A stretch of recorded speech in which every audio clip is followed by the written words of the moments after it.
我是谁？我在哪儿？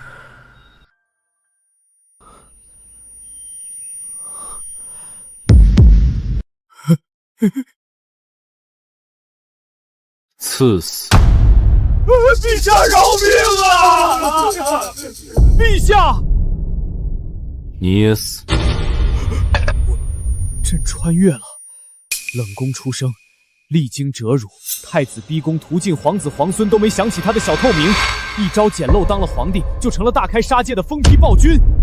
就是这个杀法，底下人真不会造反。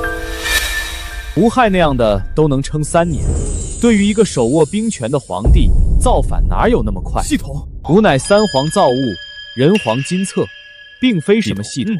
金手指嘛，朕懂。你刚刚的意思是，底下人不是不会造反，只是还没到时候。那你告诉朕，他们什么时候反？怎么反？没来得及反，没来得及。接收了原身的记忆，你对他如何评价？暴君，疯批。没错，从冷宫弃苗到一国储君，隐忍13年，终于登上至尊之位。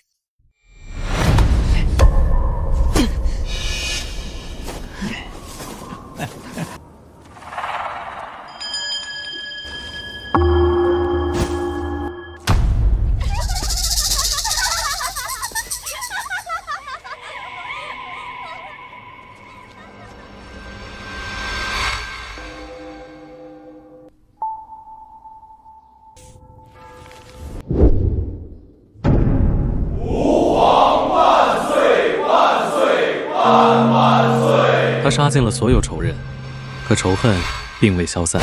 他敏感多疑，独断专横，横征暴敛，滥杀无辜。谢陛下隆恩。宫里宫外所有人都怕他。说不清。贪官污吏他杀，清正廉洁的他杀，劝慰他的他杀，顺着他的也杀。在原身的统治下，百姓过得水深火热，他一点不在意百姓的死活，更不在意百官的死活，国家存亡也不放在心上。甚至正因为先皇最在意这个国家，他才更要把它毁掉。懂了，这是底下人没来得及反呢，就直接亡国了。可就在所有人都以为大唐要亡在原身手里时，宫里来了个宫女。怎么，还有疯批暴君的救赎白月光剧情？为了华夏传承，诸善联盟选中了同名同姓你来取代原身，我就是你的金手指。如今的你已经和大唐国运绑定，只要增强国运，改变此届华夏文明断绝的结局，完成任务后便可成神。若发展的足够好，还能额外实现3个愿望。所以，就算我来了，那些想要救赎我的攻略者也还是会来。是，攻略完还能走，他们应该都带着金手指吧？有是有，但没有我好用。我是三皇，好不好用的有就行。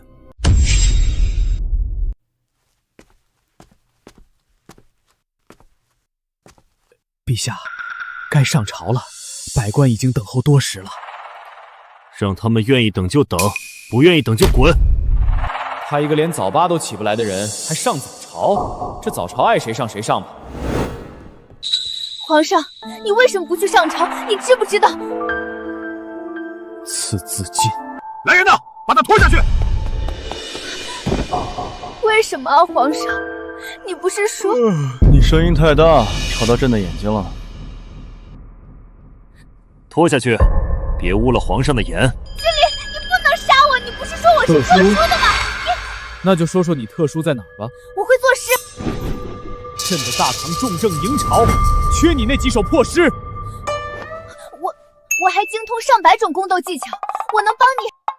我一个裁判要那么多技巧做什么？给你机会你不中用啊！你不能这样对我，我是阿软啊，皇上，我是为你才来到这个世界的。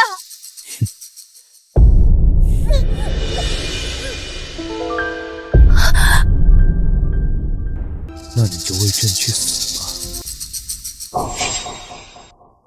吾皇万岁万岁万万岁！有事起奏，无事退朝。怎么？下手中的声音太大，吵到你们的嘴了。催着朕来上朝的是你们，来了你们又不说话了。怎么耍朕玩呢？陛下，大唐百姓在陛下治理下安居乐业，四海升平，天下无大事，故无本可奏。你叫什么？臣吏部左侍郎张怀安。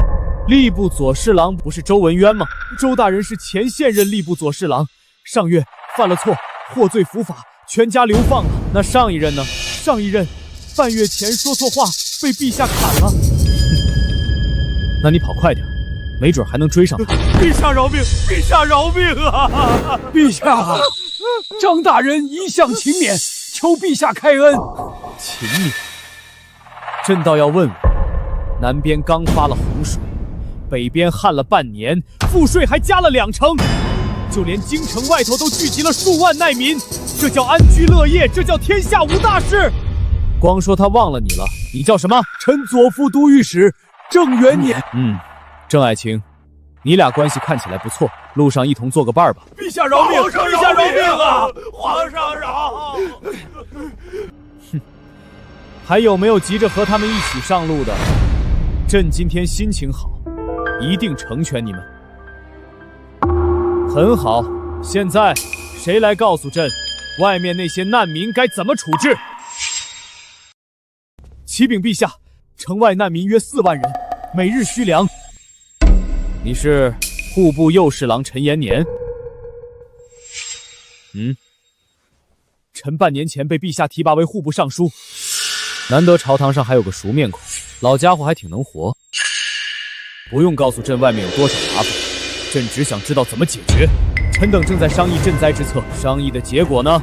需开长金仓，但仓中存粮有限，恐难以为继。粮呢？近年来天灾严重，那就开国库买粮。国库也不宽裕。朕登基时，国库不是挺充实的吗？说话！陛下登基后，人事更迭频繁，各衙门主官屡有变更，账目有些混乱。翻译过来就是说我杀得太狠了，管钱的换了一茬又一茬，账都对不上喽。朕给你3天，把账理清楚，就如何赈灾拿出一个具体的章程。办不到，你们就都去陪那2位同僚吧。臣遵旨。至于难民，先从宫中调粮，设粥棚竞技，把这3天撑过去。那是从朕嘴里省出来的粮食，谁敢贪1粒米，朕诛他9族。陛下圣明。对了，刚才那个说百姓安居乐业的，抄家时仔细点儿，那都是朕的钱，少了一个铜板，有些人可是要掉脑袋的。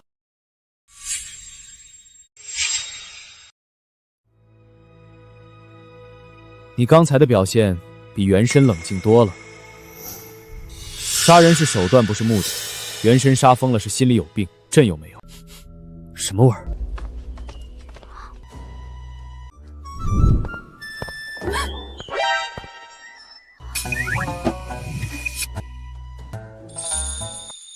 戏法3仙归洞，神通袖里乾坤。陛下，您在说什么？装傻，赐字进。皇上饶命！我说，我全都交代。那个阿阮怎么样了来着？已经死了，死前还喊着什么攻略救赎、回家之类的一些胡话。是自尽吧？是自尽，自己用2只手端着鸩酒喝下去的。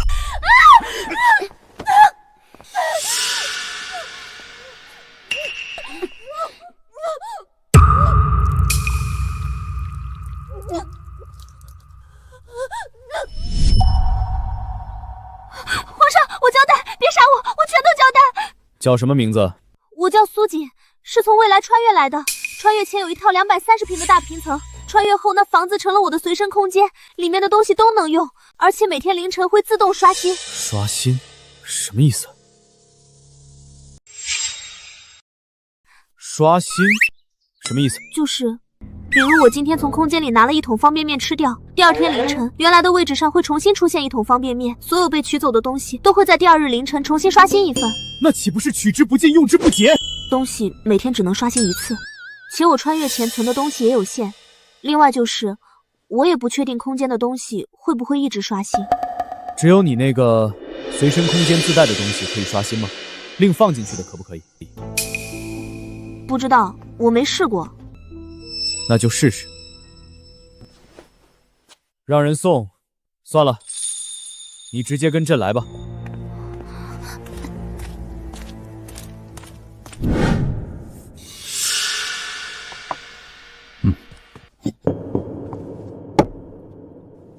把这个收进你那个随身空间。既然是每日刷新一次，那就放满12个时辰吧。你就先在甘露殿住下，明日这个时辰过后将东西取出，等到子时再看看会不会刷新。好，我一定。苏姑娘该领旨谢恩才对。不必如此苛责。对于有本事的人，朕向来是能多几分容忍的。现在不还没证实之后放进去的东西会不会刷新吗？能够刷新自是锦上添花。你那空间本身不也是旁人不可得的宝物？什么时间了？回皇上，已经5时了，时间差不多了吧？昨日皇上下旨的时间是4时3刻，已经超出半个多时辰。苏姑娘正在外面候着，皇上可要召见，让她进来吧。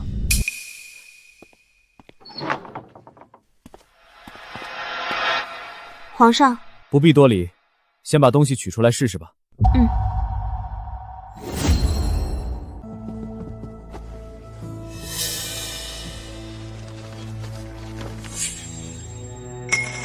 就先在殿中待着吧，子正一过，朕和你一起等结果。是。传膳。是。仨10带俩6。3A 带俩4，就剩1张牌了。要不起。你是不是在放水？时间差不多了吧？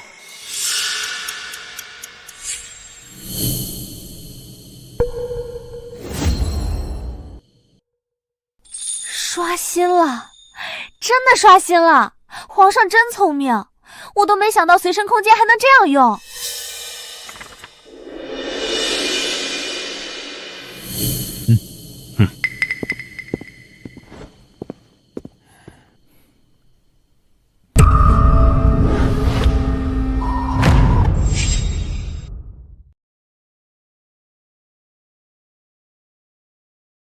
目前来看，只要将一件东西收入你那个随身空间超过12个时辰，就能被空间记录，在取出后便能在次日凌晨刷新。至于这个记录的时间能够缩短，后续可以再验证一下。对了，那圣旨你是放在了空处，还是原本有东西的地方？就放在客厅茶几上了，怎么了吗？放进去超过12个时辰的东西可以被记录，但已经留下的记录会不会消失？或者说会不会被新的记录顶替，这一点还需要再验证一下。你的随身空间是有限的，所以能够记录的物品总量也是有限的。如果这个记录达到了上限，又会怎么样呢？如果空间留下的记录不会被新的记录顶替，那像空间中收录的物品就要进行更详细的规划，因为空间一旦被填满，就无法再改变。而如果空间留下的记录可以被新的记录顶替的话，就可以缺什么就收什么，反正旧的记录会被新的记录顶替。没错，所以你昨日收入空间的圣旨没有取代其他物品的位置的话，就还需再取出一件物品，在同样位置放入一件新的物品，取代它的位置，再验证一次。皇上，你想的真周到，我都没想过这些。可是，皇上，你昨天怎么没说这事儿？要不然，今天就可以直接一起验证了。朕知道了，皇上肯定是怕直接取代其他物品的位置会无法被空间记录，所以才想分成2次验证。没错，朕就是这样想的。可惜，都怪我太笨了，竟然没能想到皇上的这些顾虑。我昨天吃的泡面原本是在茶几上放着的，昨天把圣旨收进空间的时候，没想那么多，就顺手放到了茶几上，原本放泡面的位置。所以，圣旨刷新了。茶几上原本的那桶泡面没刷新，虽然是误打误撞，但也算是一次把2个结论都验证了。皇上就别怪我太笨了吗？真的是误打误撞了。要都是这样的攻略者，难怪元神挡不住啊。原本还觉得这姑娘怂兮兮的还有点憨，但现在一时真说不清你俩到底谁才是猎物了。高端的猎人往往以猎物的形态出现。你不生气？为什么生气？他在耍你啊！不，是他肯为朕花心思。皇上，想不想要个官当当？朕的大唐天灾频发，如今正值南涝北旱，满朝中正却告诉朕国泰民安，天下无大事。如今国库空虚，常礼仓形同虚设，数百万流民等待着赈济。你身怀随身空间，朕按你所述的空间计算了下，将空间填满后，每日可刷新近10,000大名。皇上是想让我用空间赈灾？不，你必须亲自去。那您为什么还问我想不想要个官当当？你若想要，朕便给你封个官，让你去赈灾；若不想，就以白身去赈济百姓。冲突吗？那陛下准备给我封个什么官？先当个赈灾使吧，赐尚方宝剑，可先斩后奏，如朕亲临。极品。钦差论什么极品？非要的话，就先暂定3品吧。臣苏锦谢主隆恩。可女子为官从无先例，还一上来就是3品大员，前朝那些大人们会不会有意见啊？有意见的，请他们死一死就是了。朕会派人跟着你，既是监视，也是保护。办好了重重有赏，办不好，赐自尽。臣明白，臣必不负陛下所托。只要听话，把朕交代的事都办好了，朕未尝不能为你实现心中所愿。皇上，都准备好了？不负陛下厚望，空间存粮皆已刷新，稀有易坏之物都留了备份，特意留出了厨房的空间，将东西都至少转移了1份过去，留下了备份。出来！朕身边的暗卫，每个都有以一当百之能，以后就让他们跟在你身边，16贴身保护，阿七暗中跟随。臣谢皇上恩宠。去吧，好好做事。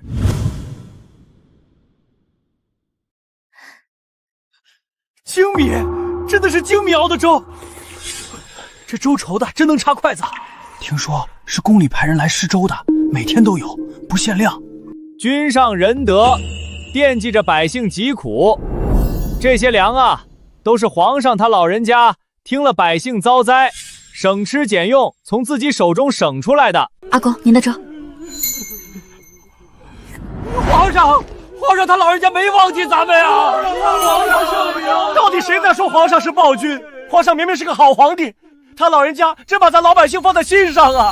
对，肯定是奸人故意抹黑皇上，皇上杀的都是奸人，才被奸人的同党抹黑。皇上万岁！皇上万岁！明明是我的米，功劳全成了皇上的了。不过话又说回来了，那可是暴君，不听话的他可真杀啊！而且他还让我当官呢，3品。算了，打工就打工吧，这可是活人无数的好事儿，反正也就动动念头。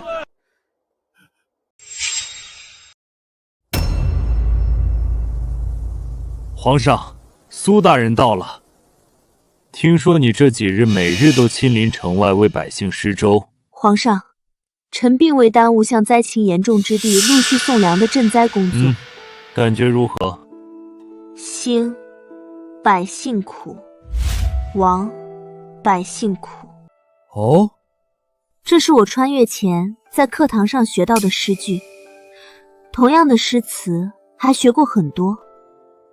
我背诵过“春种一粒粟，秋收万颗子，四海无闲田，农夫犹饿死”。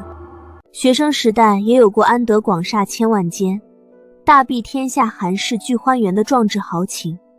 但对于这些苦难，我自以为的了解始终只停留在史书上的一段文字，影视中的一个画面，直到现在亲眼见到了真正的难民。皇上，您能理解那种感觉吗？就他们不是史书上岁大饥人相食6个冰冷的文字，也不是您奏折上简短的一句南涝北旱死难者数计，他们是活生生的人，但又活得不像人。就这，还是已经逃到了京城的。那倒在路上的呢？施粥时，一位抱着孩子的婶子提到过，她有3个儿子，2个儿媳，一家人原是带着几个孙子孙女一起逃荒的。刚刚你的大唐过运又长了一截，被迫还是自愿，总归还是有区别的。但现在你来了，还带着你的随身空间，活民百万，也绝非你未来列装中一段简单的文字。列传，我吗？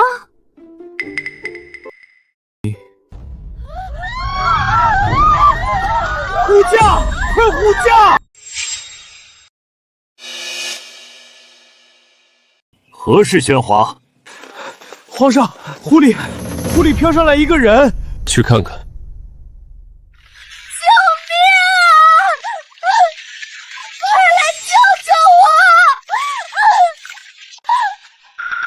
皇上，这人应该跟我一样的来历。先把人捞上来。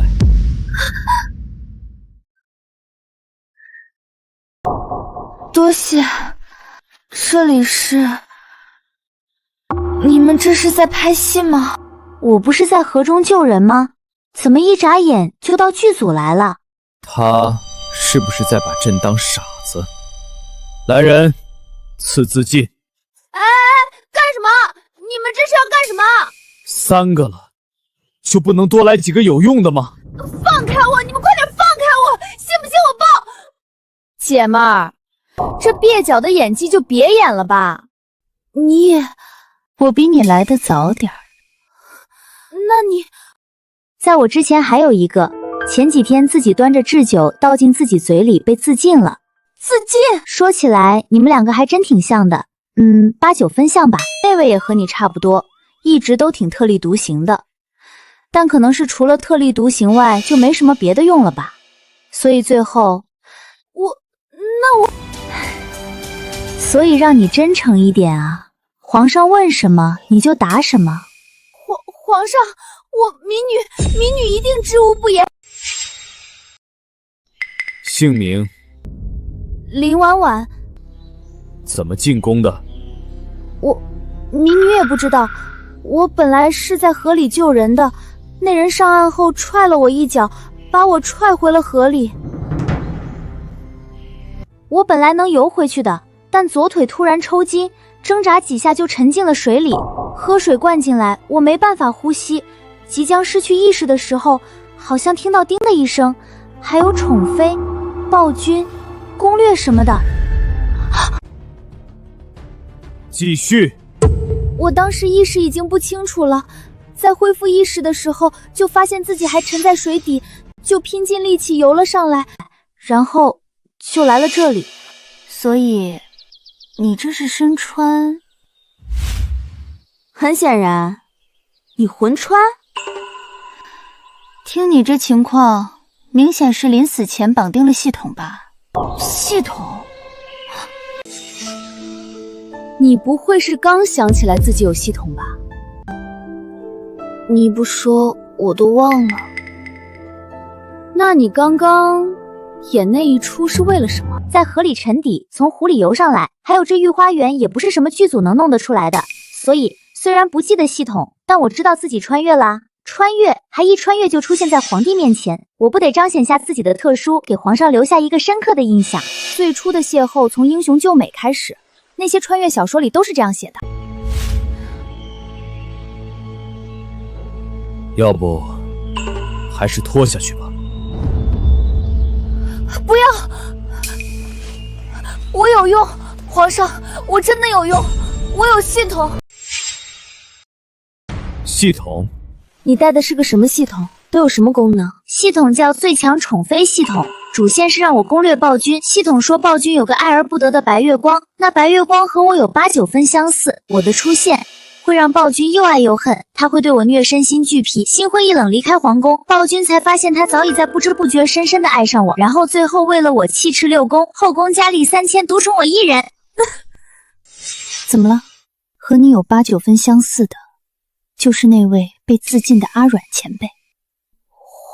皇上，我不是，我不知道，不是，我不是那个意思，是系统，都是系统在污蔑你，皇上文成武德。不是污蔑。什么？说说你那个系统都有什么用吧？别告诉朕，除了给了你所谓的剧本外，没有任何其他用处，否则……我知道，刺字进。系统不会真除了给个剧本外就没什么用了吧？系统让我攻略皇上，随攻略进度可以获得积分，积分能够兑换奖励。什么奖励？就美颜丹、塑身丹、生子丹这些辅助攻略的东西。美颜、塑身来了这么多天，就没听皇上宠幸过什么人，唯一一个得宠过几天的阿软前辈还被刺字进了。积分能兑换的这些东西，皇上真会觉得有用吗？生子丹？咦，皇上竟然对生子丹感兴趣？也对，毕竟他家真有皇位要继承。积分可以兑换生子丹，有可以控制生男生女的生子丹，有可以一胎双宝或者生出龙凤胎的生子丹，还有能够一胎5宝、一胎8宝、一胎108宝的生子丹。等会儿，一胎5宝也就罢了，一胎8宝也勉强接受了，一胎108宝，商城里是这样写的。一胎108宝，且每种生子丹都能够保证孕妇与胎儿的健康与安全，直至产妇顺利生产完。这不愧是系统，比我的随身空间还不讲道理。系统的丹药固然神奇，但却需要积分购买，而你的空间只要有1颗丹药，就能刷新出无数颗。你那个生子丹是只能给自己用吗？不是，可以给别人用的，男人女人都可以用。那不是人呢？不是人，就是如果给马牛羊猪用你这个生子丹，会怎样？这个商城里没写，不过既然没写不能给动物用，想来应该是能够绩效的吧，毕竟人也是动物。既然没写着限定人类使用，没道理对其他动物就没用。皇上，您不会是想拿生子丹去搞养殖吧？有什么问题吗？没，我觉得完全可以试试。现在能拿出几颗生子丹？一颗都没有，要攻略皇上才能视进度获得积分。你那系统连个新手礼包都没有？有，但只给了美颜丹、塑身丹和一个光环。光环就能增加初始好感，降低攻略难度，只对朕有用，对所有人都生效，不分男女。倒也有些用处，但现在最关键的还是生子丹。1颗生子丹要多少积分？怎么才算提升攻略进度？大多数生子丹都是1000积分1颗，一胎108宝的生子丹特价100积分1颗。能够保孕妇和胎儿健康与安全的生子丹，生得多反而便宜，多正常啊！一般这种生子丹都是宫斗宅斗的争宠利器，谁跟您似的会想到拿这东西去搞养殖啊？而但凡是给人用的，谁家好人能生出一胎108宝来？真生出168胎就不叫争宠了，是活够了想被当成妖孽烧死。真让你去宫斗，恐怕活不过3天。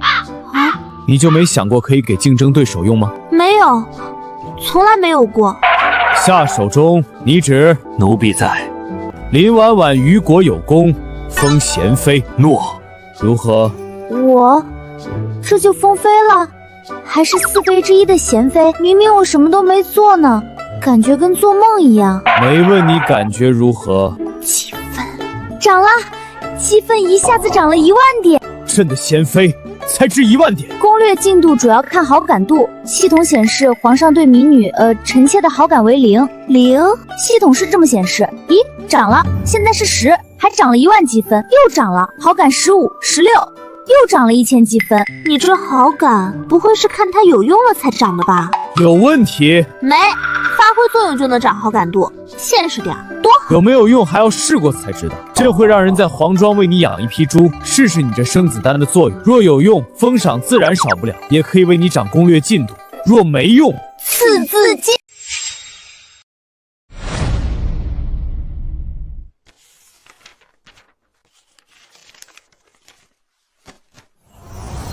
我怎么感觉你好像被那个林婉婉给白嫖了呢？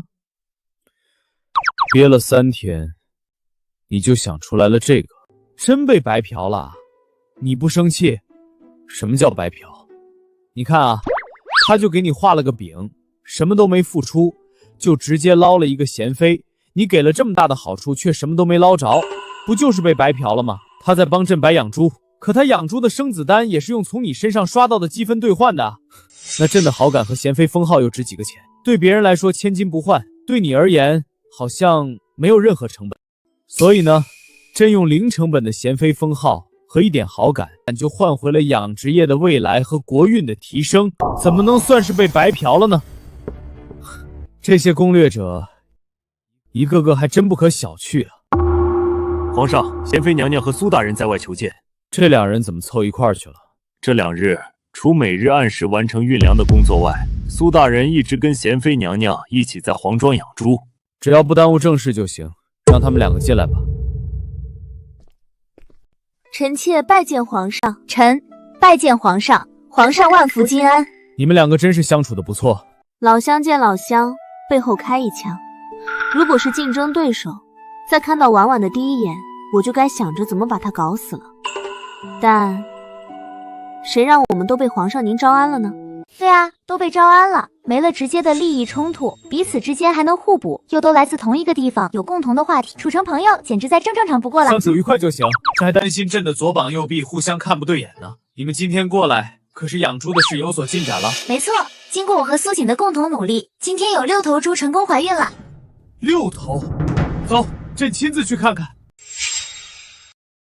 皇上，这头猪喂的是生男孩的生子丹，喂的是生女孩的生子丹，后面这些依次是龙凤生子丹，1胎5宝、1胎8宝和1胎108宝的。臣妾为了便于观察，特意让管家分出了不同的隔间单独喂养。不过2日，你是如何确定这些猪都已怀胎的？使用商城购买的生子丹，丹药生效后会有提示。且臣妾也是在生子丹生效后才知道，作为后宫争宠、辅助攻略进度的重要道具，生子丹使用后，怀胎产子都能获得数量不等的积分奖励。数量不等，总该有个范围。这2头猪怀胎之后都奖励了100积分，这4头猪分别奖励了200、500、800和10800积分。臣妾猜测，奖励的积分应该是与怀胎数量有关，每怀一个奖励100积分。这样说来，岂不是这2头猪都只怀了1胎？臣妾暂时无法确定，需等其生产后方能得知。也罢，这次就全当试验吧。对于猪这种本就高产的牲畜，还是便宜又高产的1胎108宝的生子丹最合适。单胎、双胎的生子丹就留着以后给那些子嗣艰难的百姓用。你，皇上，去砍他一刀。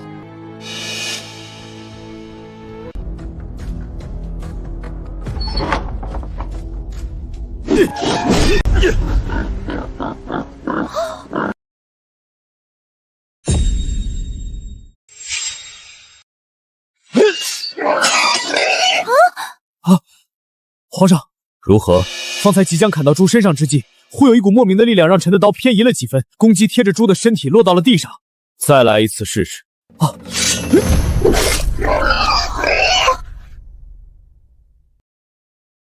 陛下，这生子丹，贤妃不是说过，她那商场中明确写了，每种生子丹都能够保证孕妇与胎儿的健康与安全，直至产妇顺利生产完。朕就想着，既然是保证孕妇与胎儿的健康与安全，那百病不侵、不被伤害，应该也在健康与安全的范畴内。现在一试，贤妃果然没让朕失望。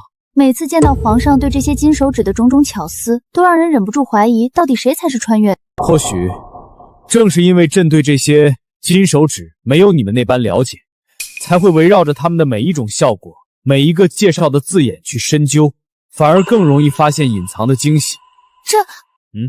这是不是意味着，只要是使用了生子丹并怀孕的，都能免疫任何伤害？是否能免疫任何伤害，朕无法确定。但从方才的结果来看，至少寻常的刀剑是很难伤到的。皇上，我有一个点子。皇上您看，这生子丹不是能够保证孕妇与胎儿的健康与安全吗？假设一下，如果征集一支全部由新婚女子组成的万人大军，在上战场之前让他们先使用生子丹怀孕，再上战场与敌人拼杀，是不是就等于有了一支万人的无敌大军10个月的体验卡？不是，这么缺德的主意你到底是怎么想到的？缺德吗？不缺德吗？这不就等于强制征兵，还强迫他们生产？可是，生于封建王朝的他们，有选择的权利吗？而若这方法可行，至少还给了他们一条能够建功立业的路子，让他们有了争取到更多权益的可能。你们可比刚见到朕时大胆了不少。皇上恕罪。何罪之有？你二人，一个是朕亲封的大臣，一个是朕的贤妃，都在为了让朕的大唐变得更好而努力，又有何罪？可是后宫不得干政，朕都让女子当官了，你告诉朕后宫不得干政？朕是这大唐的皇帝，是万民之主，朕的眼中没有男人女人，只有可用之人与不可用之人，只要有用且可用的，朕就敢用；没用还占着位置的，就请他们死一死，给有用的腾下位置。皇上圣明，皇上万岁！暴君，系统，你给我出来！你告诉我，这叫暴君？什么暴君？不过是世人不解对他的污蔑罢了。皇上明明是一个思想走在了时代的前面的先行者。好了，都起来吧。你说的女子大军的提议倒也不是不行，但在真正执行之前，还需要解决几个问题。首先，需多番验证，确保使用了生子丹的孕妇真能免疫任何伤害，否则将这样一群女子送上战场，就是让她们去送死。其次，需要解决生子丹数量的问题，一胎108个孩子，这样的生子丹肯定不能用在人身上，所以只能用单胎或者双胎的生子丹。那样的生子丹1000积分一颗，万人大军所需就是1000万积分，还只能用10个月。这些积分从哪儿来？诚然，你的空间能够不断刷新物资，通过你的空间刷新1万颗生子丹并不需要太久，但对孕妇和胎儿的保护应该是系统的力量。你的空间刷新出来的生子丹还能保留这种力量吗？这些问题都需要验证，而即便一切都顺利，想要女子上战场，可不是提拔1、2个女官那么简单。国之大事在祀与戎，想要建立女子大军所要面临的阻力，可不只是杀几个人，甚至杀荒一个朝堂能够解决的。当然，那些都只是朕需要考虑的了。有事启奏，无事退朝。臣有本奏，启禀陛下，京畿灾民赈济事宜进展顺利，城外舟棚每日施舟不断，灾民无一饿死，以工代缴之策成效显著，已于长安县、万年县新修多处聚落，过半灾民已得到妥善安置，灾民皆感宁陛下恩德。臣每日亲临现场督导，不敢有丝毫懈怠，唯恐辜负陛下重托。你说的这些跟你有什么关系？臣身为京兆尹，职责所在，赈灾的粮是你出的，不是施粥的人是你派的，是臣衙门。朕问的是施粥的人是你派的。赈灾粮是朕的赈灾使筹来的，以工代赈的章程是朕的贤妃和苏爱卿讨论出来的，灾民的工作是下面的人走访登记安排好的，就连灾民的安置工作都是长安县令和万年县令负责的。朕且问你，在这一过程中你做了什么？站在旁边看着，每天兴师动众的去现场看两眼，说几句似是而非的废话，功劳就成你的了。臣不敢。不敢？朕看你敢得很。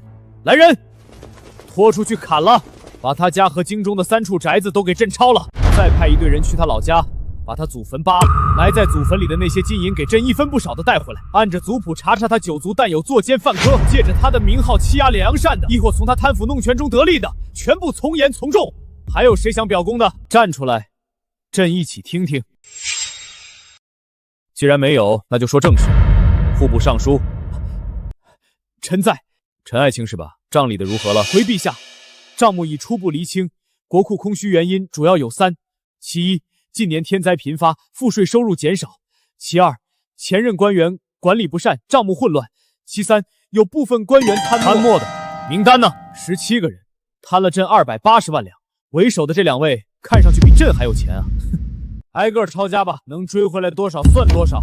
抄完之后，涉案官员全拉去菜市口砍了。家眷15岁以上男子同罪，15岁以下及女眷留3000里。其中有几位是朝中老臣。皇上饶命！皇上饶命！哦，对，陈爱卿倒是提醒朕了，老臣对大唐律应该更加了解才对。知法犯法，罪加一等。这几位连同9族一起查一下吧，有问题的都一块处理了。夏守忠，通知左迁牛卫现在就去抄，让他们跑慢点，别让听到消息的把钱转移了，那都是朕的钱，少一文朕都会心疼的，要杀几个人缓解。遵旨。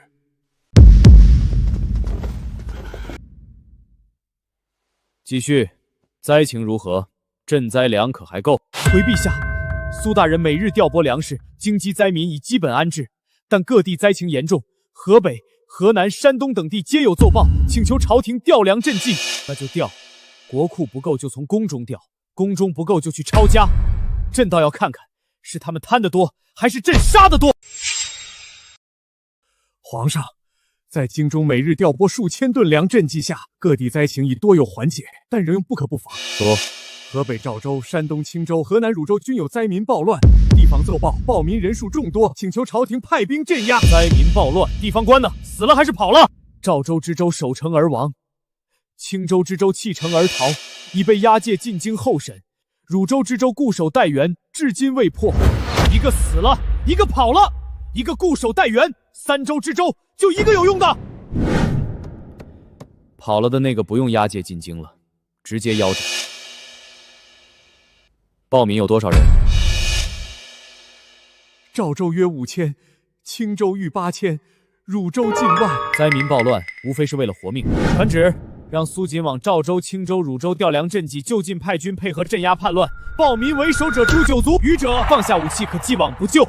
平息叛乱后，让剩下的人互相指鱼的，指认之人赏10豆米，诬告者反坐，余者打乱分开安置。遵旨。还有吗？还有一事，据报有江湖中人趁乱作恶，劫掠富户，暗杀官员。赵州知州之死，便是被江湖刺客所杀，并非死于乱民之手。江湖中人是，这些人武艺高强，行踪诡秘，地方官难以应对。传令各地官府，凡捕获趁乱作恶的江湖中人，无需审判，就地正法。有包庇藏囊者，同罪论处。遵旨。江湖中人倒是提醒朕了。如今天灾不断，倒是看到他们到处搞事。原本的命运中，异族入关，华夏传承断绝，却不知这些匣子们又在干什么。不过，江湖中人虽难以掌控，但也不乏武力过人又真存侠义者。这些人若能够收拢起来，倒也是一股不俗的力量。还有事吗？陛下，臣有本奏。说，臣接到边关急报，关外发现异族活动痕迹，疑似军中太喜。臣担心关外异族见大唐忙于天灾，会趁机南下劫掠。异族？是。臣请陛下增派边军，加强防备。朕的30万边军挡不住南下劫掠的异族。朕是少他们饷钱了，还是缺他们粮草了？国库都空得能跑马车了，边军粮草物资都从未短缺过1分。现在要打仗了，你们告诉朕，这30万大军打不过异族，还守不住城？兵部尚书呢？还活着吗？臣在。兵部尚书或者前兵部尚书。皇上息怒，臣叫什么名字？臣苏震。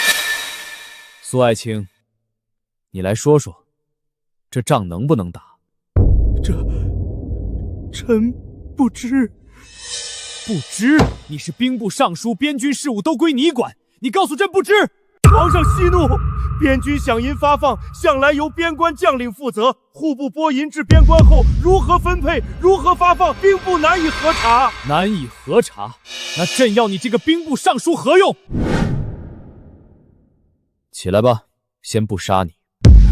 传旨，今年9边饷银物资翻倍拨付，着令户部于入冬前准备好冬衣，切不可亏了朕的将士们。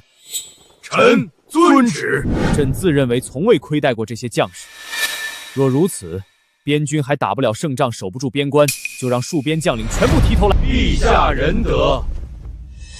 皇上，他们说你仁德呢。一样军需从上到下层层克扣，送到边关的不足半数，这半数里面，朕的大将军还要挪走90成，只为在军中营造朕苛待边军将士的好名声。拿了朕的银钱粮草，再做出一副未能让将士们吃饱饭而残经劫岁受尽委屈的样子，最后拿着朕的东西收买朕的将士，为自己邀名，让将士与朕离心。朕的大将军如此待朕，朕没杀他，还让人给他送去双倍的银钱物资，让他去贪，朕还不够仁德吗？从当了皇帝，你现在是越来越不要脸了。朕只是在死路上挖了个坑，防止他们在9族陪葬的路上一条道走到黑，他们自己放着阳关大道不走，非要走死路跳进朕挖的坑里，怎么就成朕不要脸了？真要说起来，朕还间接挽救了他们9族的性命，你会放过他们9族？诛9族和株连9族总归还是有些区别的，对吧？知道朕仁德就好，都起来吧。可还有要奏的。启禀陛下，臣有本奏。说，西域诸国联名上书，言连年朝贡繁重，难以维持，已派遣使臣入京陈情。如今使臣已在路上，不日将抵达长安。朝贡繁重，他们贡什么了？无非是些土产、珠宝、香料之类。那他们要什么？丝绸、瓷器、茶叶，以及碎刺。碎刺，哼！他们来朝贡，朕还要给他们赏赐。他们嫌赏赐不够，还是嫌朝贡太累？要不让西域诸国派兵和草原一族打上一场，打赢了就取消他们的朝贡，打输了就让他们拿着那点珠宝香丽去草原上换取牛羊马马，看人家搭理不搭理他们。让西域诸国去打草原诸部，倒是个不错的想法，可惜着实难以操作。西域使臣到了，让他们慢慢等着，朕什么时候有空什么时候再见。若真觉得朝贡繁重，告诉他们不想来的可以不来，朕的大唐不缺那仨瓜俩枣。遵旨。对了，他们有没有动兵的想法？这未曾听闻。皇上，西域诸国暂无调兵迹象。哦，那就先不用管。什么时候真有胆子动兵了，朕再效仿太宗开疆拓土。还有事吗？臣有本奏。准。臣参忠顺郡王勾结江湖中人，从京兆府强行带走一名女贼，藐视国法，请陛下严惩。京兆尹，哦，京兆尹刚被拖出去砍了。少尹，回陛下，可有此事？那女贼是江湖中人，被京兆府捕获，荣顺生就勉强行将人提走。伤人女贼，他李锦一道手令说领走就把人领走了。这京城是朕的京城，还是他李靖的京城？这大唐是朕的江山，还是他李靖的江山？陛下息怒，陛下明鉴，臣绝无二心。绝无二心？那朕是不是还要夸你一句忠心耿耿？要不要朕再写个牌匾给你挂在王府的大门上？李景啊李景，你可还记得自己的封号？臣一刻不敢忘。不敢忘？我看你是早忘了自己的封号是怎么来的了吧？你爹不忠不孝不仁不义，杀兄求父意图逼宫，先皇念及父子之情留他性命，只将你一家圈禁在府中。废太子不思皇恩，反而郁郁寡欢。不过数载便令先皇白发人送黑发人。先皇念你年幼无辜，将你这一介庶人封作郡王，赐你忠顺为号，便是愿你能长思父辈之过，忠顺而改之。可你是怎么做的？勾结江湖女贼，插手刑讯之事，封爵才刚几年啊，现在都敢藐视国法，以后你想干什么？是不是连朕这个位置也想坐一坐？臣不敢，不敢。朕看你敢得很呢。说说吧，被带走的是什么人？你和他什么关系？怎么，朕难道还没资格知道？臣不敢，臣知罪，臣与那女子有旧，一时情急，擅自从京兆府提人，愿领陛下责罚。有救？什么救？能让你不惜违抗国法也要救下？那女子救过你的命，还是你的姘头？陛下，臣你府上正妃、侧妃侍妾数十人，还不够你风流，还要去江湖中拈花惹草，勾引那些目无法纪的贼子。还真是你爹的好儿子，一个不忠不孝不仁不义，一个不忠不义寡廉鲜耻。怎么，朕还说不得你了？还是说朕有哪里冤枉你？臣知罪，愿凭陛下处置。处置？朕突然想起来，你这般贪花好色，不仅府上妻妾数十，还在外面勾三搭四，但时至今日，好像还未诞下半个子嗣吧？身为废太子的儿子，忠顺郡王无嗣于陛下而言，不应该是好事吗？你说会不会是你爹杀兄逼父作孽太多，报应到你身上？绝嗣啊！废太子残杀兄弟，其恶行之残暴，几同胡亥夷自己三族。他的儿子绝嗣，倒也是天理循环，报应不爽。不对，朕好像也至今无一子嗣。好你个李靖，该不会是你使了什么旁门左道的伎俩，以自身绝嗣为代价，行巫蛊之术，诅咒朕和你一样绝后吧？陛下明察，臣绝无此心。绝无此心？可事实就是你李靖后宅里妻妾成群，却至今无一子嗣诞下。即便不是行巫蛊之事，朕也有理由怀疑你克朕。陛下，臣冤枉啊！子嗣之事与臣何干？冤枉哪里冤枉？朕说的哪一点不是事实？来人！忠顺郡王李靖勾结江湖中人，藐视国法，行克君上，妨害皇室传承，罪大恶极。朕今日要移。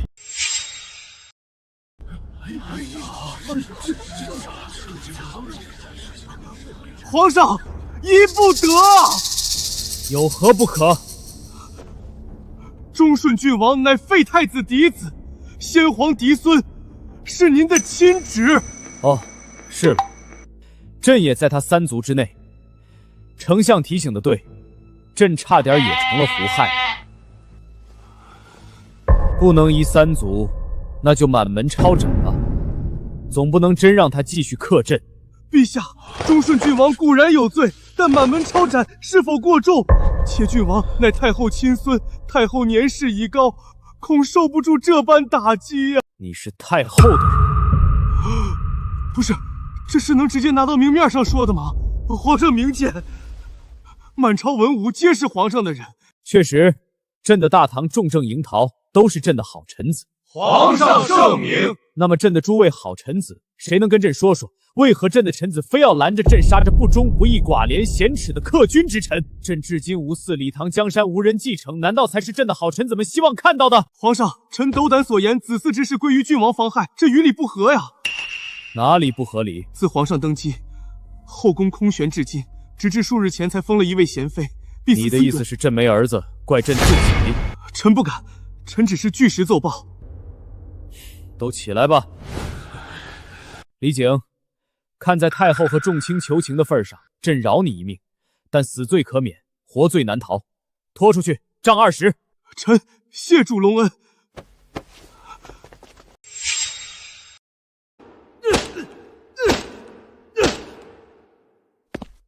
陛下，20杖已执行完毕。死了没？晕了。让他自己恢复养伤吧。皇上，臣有本奏。哦，你又要参谁？臣参贤妃娘娘。参她什么？贤妃娘娘恃宠而骄，刚封妃就屡屡出宫，有违宫规，请陛下严惩。屡屡出宫，她去哪儿了？城外皇庄。朕的妃子在朕允许下去朕的皇庄，跟你有什么关系？臣只是依规。朕看你参贤妃是假，对朕心怀不满是真。朕承认，刚刚梅夷忠顺郡王三族是对他过于宽容了些，但你们这些人，是不是因此就觉得朕变得好说话了？臣不敢，不敢。朕看你敢得很啊！来人，拖出去，杖毙。还有谁想给朕找不痛快的，站出来，朕一起送走。方才诸位爱卿倒提醒了朕，朕登基这么久，为何从未选秀？后宫为何一直空着？礼部尚书何在？人呢？还活着吗？启禀陛下，礼部尚书3月前被抄家了。哦，还真死了啊！那新任礼部尚书呢？尚未任命。你叫什么？任何职啊？臣礼部右侍郎周文焕。周爱卿，从现在起你就是礼部尚书了。臣谢主隆恩。起来吧。对了，你前任是犯了什么错没的？说。因为劝陛下选秀。那确实是他的错，在朕不想选秀的时候劝朕选秀，在朕需要他为朕分忧的时候他又不在了，你们说是不是他的错？是，怪刘大人不解圣意。很好，朕现在想选秀了，周爱卿你来操办。臣领命。这次选秀的条件只有一个，自愿。自愿，不限出身，全凭自愿，不管是高官之女、勋贵千金，还是贩夫祖泽家的闺女，只要个人条件满足秀女所需，且自愿入宫，皆可参与出许。这从无先例。朕的话就是先例。臣遵旨。绕了这么大一圈子，就为了这盘醋才包了这份饺子，你们人类真复杂。什么叫这盘醋？你知道这场选秀能选进来多少攻略者？刚来了2个就给朕解决了这么多麻烦，让朕的大唐国运蒸蒸日上。再多来几个能为朕所用的金手指，你敢想象朕的大唐能发展成什么样？这个还真不敢想。废物，朕就敢想。你始皇帝未完成的大一统伟业，说不定就要在朕的手上完成了。灭6国，一统华夏，书同文，车同轨，统一货币，统一度量衡。始皇帝怎么就没完成大一统了？他没能统一全球，朕穿越前还要学外语，都是他的错。你还真是个人才。不过，你就确定那些攻略者能通过选秀入宫？不限出身，全凭自愿，这样的条件，手握金手指还过不了选秀的废物，有什么资格来给朕打工？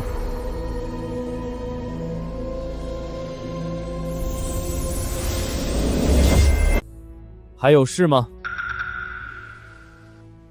没事就退。从今往后5日一朝的早朝改到4时出开始。早了朕起不来，你们折腾着也累，一个个的晚上都休息不好，怎么为朕办事？陛下，祖宗之法，早朝向来卯时。这不是商议，是通知。谁有意见？很好，退朝。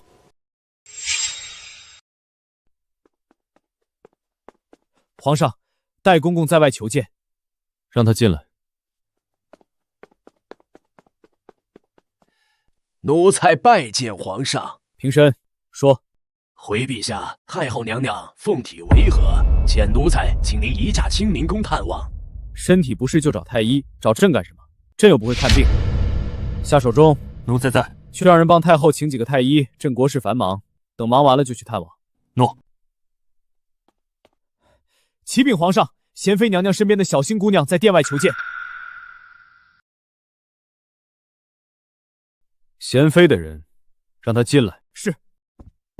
奴婢拜见皇上。起来吧，贤妃让你来的。太后娘娘命人传旨，请贤妃娘娘到身边侍疾。来人态度不善，还不让奴婢随行。奴婢担心娘娘安危，擅作主张来求陛下，请陛下恕罪。朕刚打了他孙子，还没下朝他就开始称病，派人来请朕不成，又让朕的贤妃去侍疾。你说这朝堂到底是朕的朝堂还是他的朝堂？这皇宫到底是朕的皇宫还是他的皇宫？皇上说的这些奴才不懂，奴才只知奴才是皇上的奴才，这大唐是先皇交到皇上手中的江山。你这老货，口口声声说什么不懂，朕看你这不挺明白的吗？只是这么浅显的问题，为何有些人就总是想不明白呢？走吧，去看看朕的这位母后又想闹些什么。是。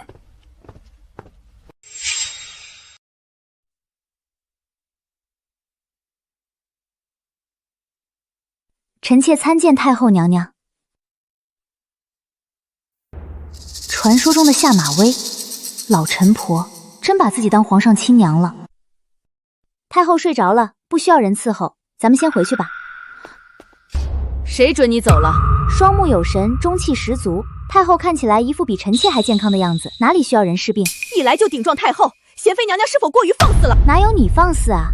不知道的还以为本宫是奴才，你是皇上亲封的妃子呢。你好一张利嘴，皇帝倒是会挑人。太后过奖，臣妾只是实话实说罢了。主子，先喝药吧，身体要紧。听说贤妃是个有福气的，就让贤妃来伺候哀家吧，也让哀家沾沾福气，早日好起来。贤妃娘娘，请。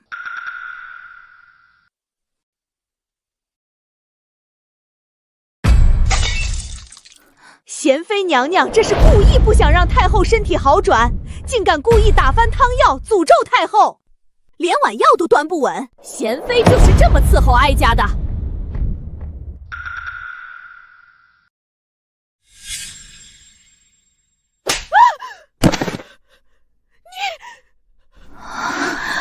无论是故意的还是不小心，药都已经被打翻了。因这贱人之过，害得太后无药可医。啊不，臣妾的意思是暂时没有药喝。万一就在重新熬药的这段时间，太后的病情加重了，这奴才有几条命够抵的。太后明鉴，老奴绝无此心呐！绝无此心，那就是不小心了。因你这刁奴的不小心，害得太后无药可医。你这狗奴才！还敢喊冤！奴婢该死，请太后娘娘责罚，请太后娘娘责罚。你也看到了，这狗奴才自己失手打翻汤药，还想倒打一耙，现在他自己都承认是自己的错了。好，贤妃的一片孝心，哀家是看到了。太后目光如炬，臣妾最大的优点就是孝顺。贤妃一片孝心可嘉，哀家也不好辜负。既然如此，就请贤妃到佛堂为哀家祈福，求佛祖保佑哀家早日好转吧。佛堂？贤妃不愿去佛堂为哀家祈福。臣妾自然是希望太后能早日恢复的，怎会不愿？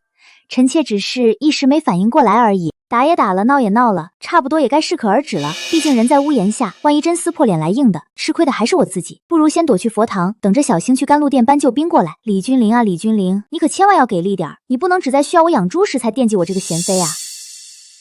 观自在菩萨行深般若波罗蜜多时，照见五蕴皆空。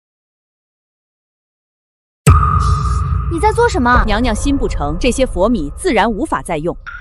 我怎么就心不诚了？娘娘方才动了下膝盖，心思不专，祈福便失了效用。这便失了效用？没错，佛前祈福需身诚心诚。那这福本宫不祈也罢。娘娘这是不希望太后身体好转。本宫自然是希望太后能够好转的。那就请娘娘诚心为太后祈福。祈不了一点儿，本宫不信佛，如何心诚？娘娘若真心希望太后好转，自然会愿意诚心礼佛。本宫眼里心里只有皇上一人，神也好，佛也罢，都不配取代皇上在本宫心里的位置。嬷嬷非要本宫诚心礼佛，是想要本宫尊佛祖不尊陛下吗？老奴不敢，老奴心里自然是尊敬陛下的，只是皇上乃95之尊，在尊敬皇上之事上，你这狗奴才竟然敢指示！奴才不敢，奴才你还敢躲？不敬陛下，你这狗奴才！娘娘，您怎么了？来人呐！我家娘娘晕倒了！我家娘娘被这个不尊皇上的奴才气晕了，快去请太医，快去请皇上！且慢！老奴倒是有个法子，正好能治娘娘的病。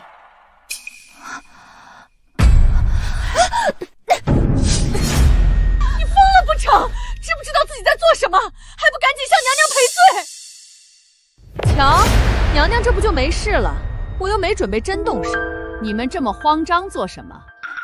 见好就收，他到底是主子，太后娘娘也只是让我们盯着他，可没让你自作主张。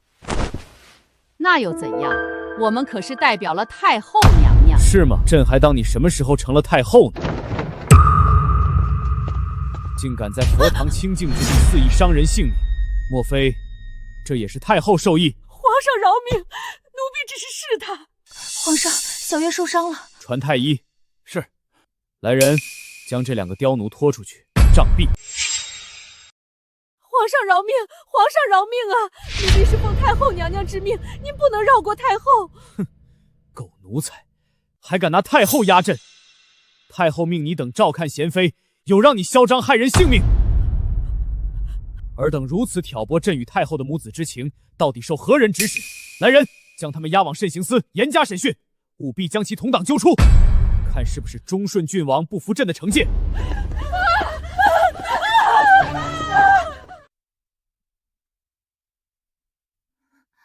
皇上，这会儿知道怕了。我也没想到他会对您的宠妃直接下杀手啊！即便是朕这个皇帝，每次身边都跟着几10个护卫，你这身边就一个小丫头，还敢在封闭的佛堂里给人扣下诛9族的大罪？扣帽子也就算了，你还敢在人面前装晕，给他动手的机会？你们那个时代都已经不教孩子君子不立危墙的道理了吗？我以为，毕竟是太后的人。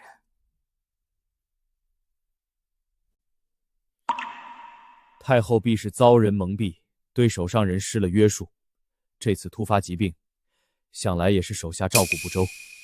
陛下所言极是，臣妾也觉着清宁宫的奴才们怕是有些不尽心，不如将清宁宫的奴才尽数更换，让内侍省另派些得力之人前去。贤妃所言甚是，就依爱妃之意，下手中可听清了贤妃所言，奴才即刻去内侍省安排人手。还不走，等着继续捡佛米。啊！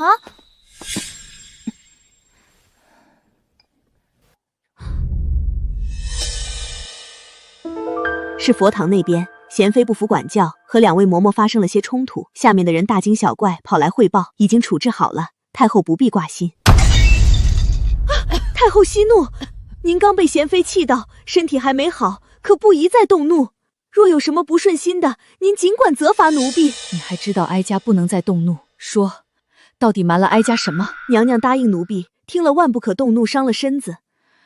说吧。佛堂那边传来消息，您派去的2位嬷嬷和贤妃娘娘发生了冲突，皇上下令将2位嬷嬷杖毙。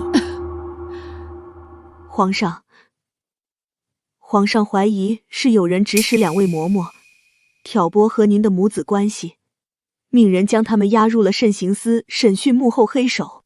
逆子，这个逆子，为了一个妃子，竟如此践踏哀家的颜面！太后，太后，太后！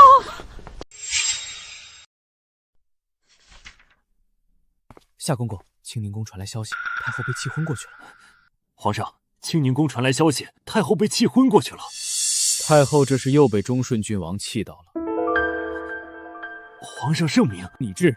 忠顺郡王李景不忠不孝不仁不义，不遵国法罔顾人伦，将太后气得吐血昏迷，特以此诏申斥，着即圈禁3年，于府中闭门思过。诏。怎么如此狼心狗肺、寡廉鲜事之人，还不值得朕为他昭告天下？皇上圣明。太后的事你不用太在意，只要安心完成朕交代的事，朕保你无虞。臣妾明白。生子丹的事，条件允许的话，可以多进行些尝试，不拘于养猪、鸡鸭牛羊、稻麦粮蔬，一切有子的，都可以拿来试验一下嘛。臣妾记下了。小月忠心护主，赏银100两，锦缎10匹，着太医尽心医治，放他半月假，好好养伤。诺。娘娘，你醒了。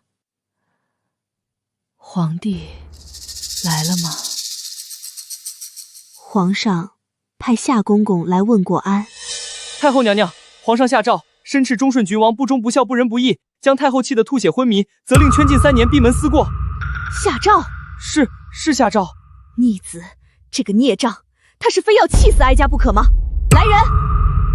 娘娘，皇上命内务处将清宁宫的奴才从上到下换了一遍，只留了老奴一人。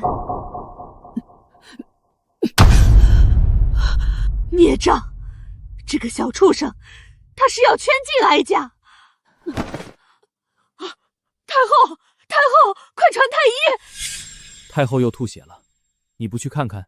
朕不去，她只是吐血，朕去了，怕她会原地升天。忠顺郡王被圈禁，太后身边的人被换了个干净，这么大的动作，你手下那群忠臣良将们很难不多想，就怕他们不多想，袁深那个蠢货，朝堂上乱杀也就罢了，自己手下的也杀，左右牵牛卫、左右监卫门这种贴身保护的禁卫都能丢掉一个，右监卫门不在自己手中，朕心不安啊。你是想逼他们露出破绽，趁机把右监卫门拿回手中？朕一直在想，袁深真是因为从林婉婉口中问出了世界的真相，因为觉得自己是话本中的角色，才被那一个又一个攻略者逼疯的吗？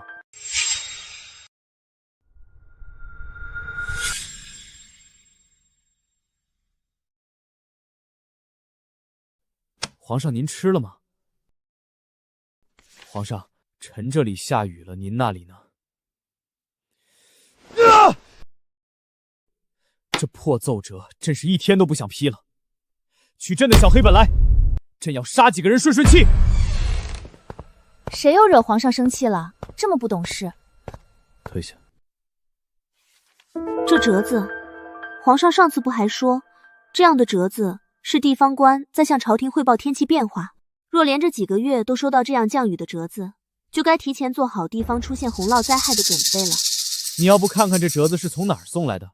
夔州，这地方我不是上个月就拨了赈灾粮了？哼，雨都断断续续下了3个月了，朕还要他再来提醒？那是有点过分了。你们2个一起过来，是黄庄那边有新的进展了？臣妾幸不辱命，第一批使用生子丹的6头猪皆已顺利产宰，猪仔数量与生子丹标注完全一致。不错，其他方面呢？牛羊尚在运中，用生子丹化水浸泡过的稻麦皆已种下。鸡鸭第一次试验并未成功，后经阿锦提议，找了公鸡公鸭为使用了生子丹的鸡鸭受孕，成功拿到了生子丹使用后的积分。内鸭下蛋的数量也会被生子丹影响？臣妾实验中的母鸡，最多的一只一次下了108个鸡蛋，但臣妾只拿到了生子丹使用后成功受孕的积分，并未得到顺利生产的积分回馈，所以这批鸡蛋除了数量多之外，蒸煮煎炸都与寻常鸡蛋无异。不错，如此一来，家臣产蛋的数量就能上来，想来朕的百姓很快就有更多的肉蛋可用了。陛下仁德。自选秀之后，皇上这御花园可热闹了不少。岂止是御花园，自打选秀之后，我那宫里都不时有新进来的美人来拜见呢。那你这个贤妃倒还挺威风。臣妾可不敢威风，他们都是来打听皇上喜好的，喜欢什么花，爱喝什么茶，平日里爱去什么地方，臣妾哪知道这些啊，只能打发了。你这贤妃当得不称职啊，3个多月了，竟然连皇上的喜好都没弄清楚。你弄清楚了？当然。那你说皇上喜欢什么？皇上喜欢有本事的人帮他打工。这个我是真没办法反驳。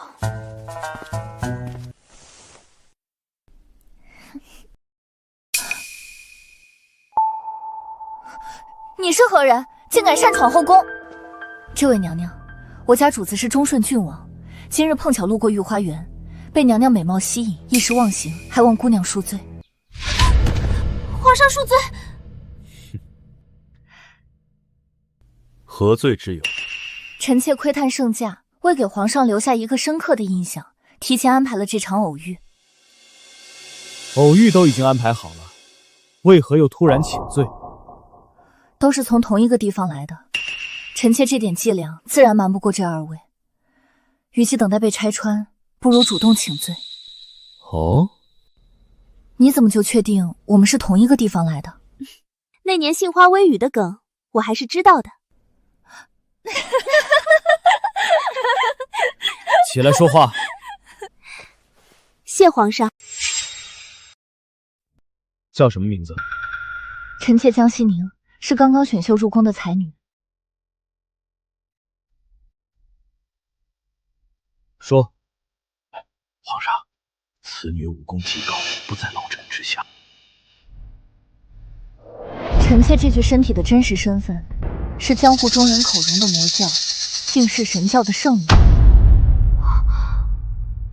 数月前，神教收到皇上要选秀的消息和参加选秀的条件，觉得这是个机会，就帮助臣妾混进了选秀队伍。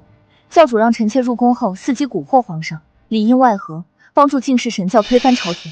推翻朝廷？净世神教表面上是江湖魔教，实则起源于西域，暗中掌控了西域诸国近半的国家。自这魔教建立，就一直窥及着中原之地，一代代教主都在暗中发展力量，只待机会到了，便以雷霆一击灭掉大唐，入主中原。所以，你现在是要卖了魔教向朕投降？谈不上卖，臣妾本就是穿越来的，不是原本的那个魔教圣女。臣妾随身带着一个修仙系统。修仙系统要我攻略皇上，随好感度提升，解锁修行上限。修为提升了，才能得到更多的功法、灵石、丹药、法器、符钻等修仙奖励。所以，我才会听从魔教的安排，通过选秀进了皇宫。那你现在什么修为？炼气1重。皇上现在对你的好感是0。不出所料，他带的修仙系统，修仙移山填海、长生久世的那种。朕听到了。只凭嘴上的说辞，很难有直观的了解。要不你给皇上露2手看看？先回甘露殿。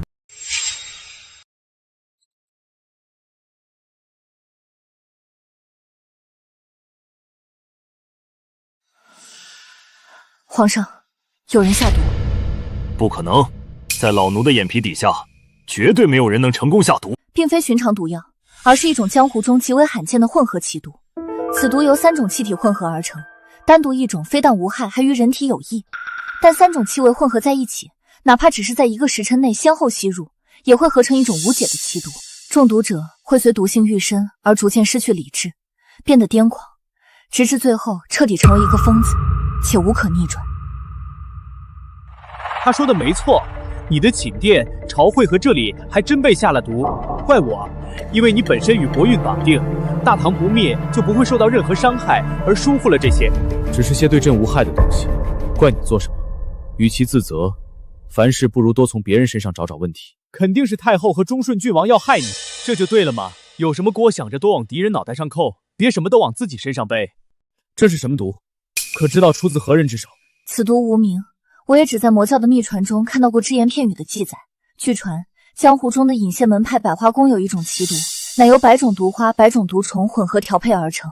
百花宫？没错，此毒乃百花宫秘传，非寻常门人弟子所能调配，所以下毒者必然和百花宫有关，还得是百花宫的关键人物。臣妾听闻，数月前，百花宫少公主曾来过京城。忠顺郡王，朕要如何信？若真如你所说，那所谓的敬世神教，实则是西域多国背后的掌控者。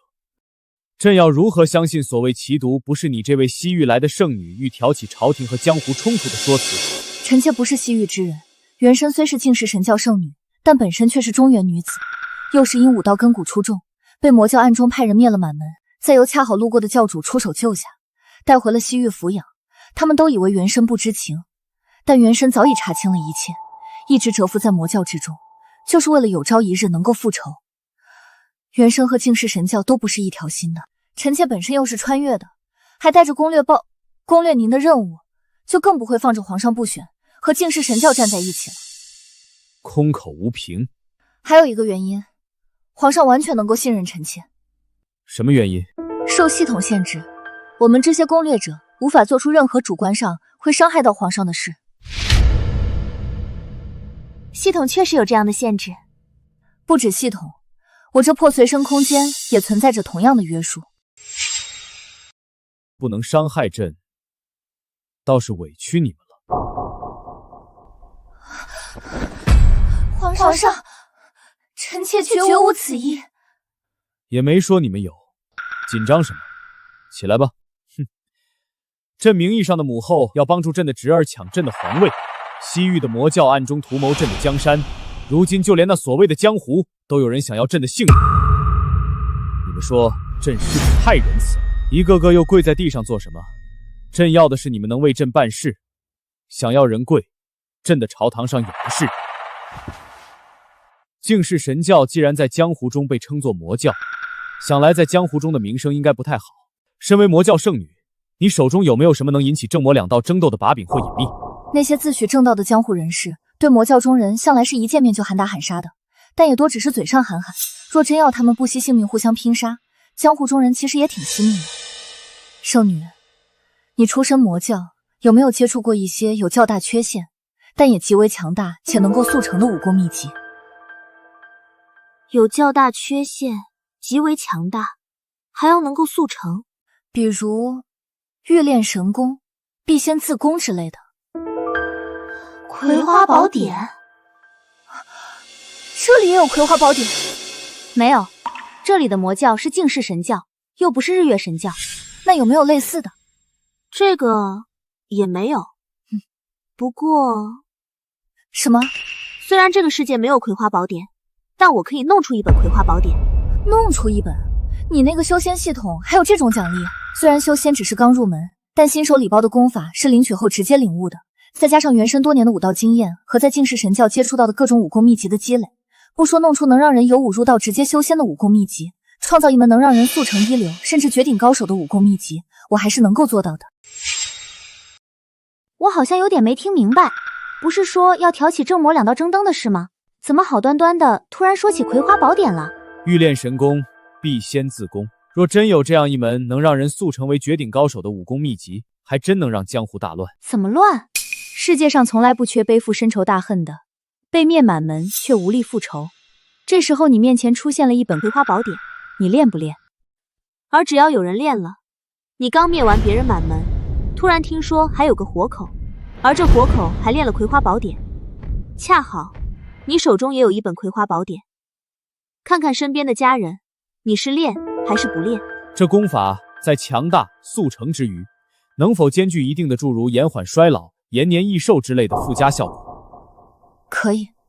仇恨与危机固然能够带来极大的动力，但长生的诱惑也不可小觑。所以，这专门创作的武学与其叫做葵花宝典，不如改成长生诀。长生诀，长生。江湖之中的顶尖高手，有没有我们的人？总领天下道门的张天师曾受先皇册封，尊皇室正统。40年前曾创下过一人独占魔教教主、左右20与4大护法，当场斩杀魔教幼使并3位护法的战绩。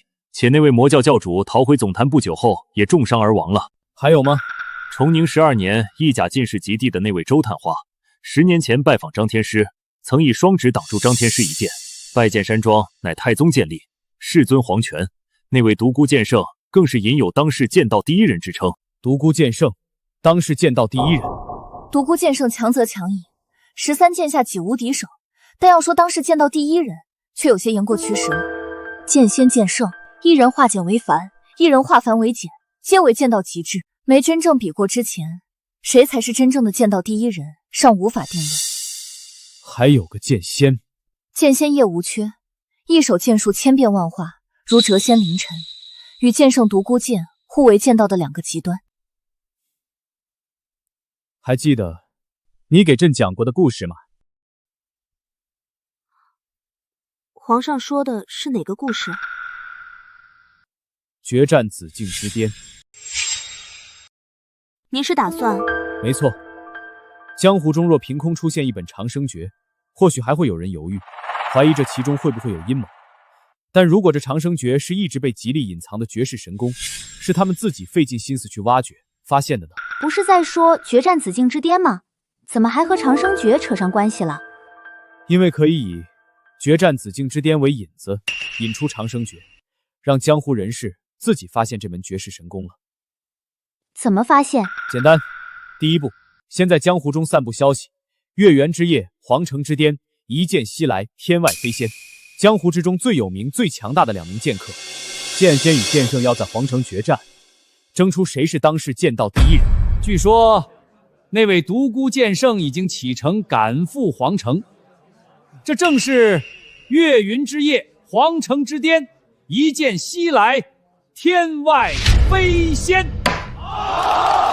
你们说，这决战皇城之巅的传言，到底是真的假的？这还有假？没听说吗？那位独孤剑圣都已经启程进京了。可是，我听说叶剑仙那边一直没什么动静啊。剑仙剑圣的消息，能让你听到一个就不错了，你还想都听到啊？就是，剑圣剑仙何等大人物，要不是真的有这个决战皇城之巅的约定，独孤剑圣会千里迢迢赶赴皇城。有道理。那兄弟几个，要不一起去凑凑热闹？剑仙剑圣决战皇城之巅，这般江湖盛事，怎么能少得了我？同去。江湖中人都好热闹、好名望，这样的消息足以来绝大多数江湖中人的目光聚焦京城。有一个问题，独孤剑圣是皇上的人，愿意配合您演戏，可那位叶剑仙应该没有那么听话吧？有一个听话的就行了。至于另一个，消息都传到这儿了，由不得他不来。师傅，查清楚了，那位独孤剑圣确实已经启程赶赴皇城了。收拾一下，明日启程。师傅，这其中是否有诈？只要剑圣动身，就由不得那叶无屈不来。如此，在江湖传得沸沸扬扬，无数江湖中人齐聚京城之时，2名当世顶尖剑圣果真在上元佳节月圆之夜决战于皇城之巅。2人酣战正浓之际，一道身影如鬼魅一般，凭空出现在2位顶尖剑客的战场上，屈指轻弹2下，轻描淡写般击退2名顶尖剑客。独孤剑。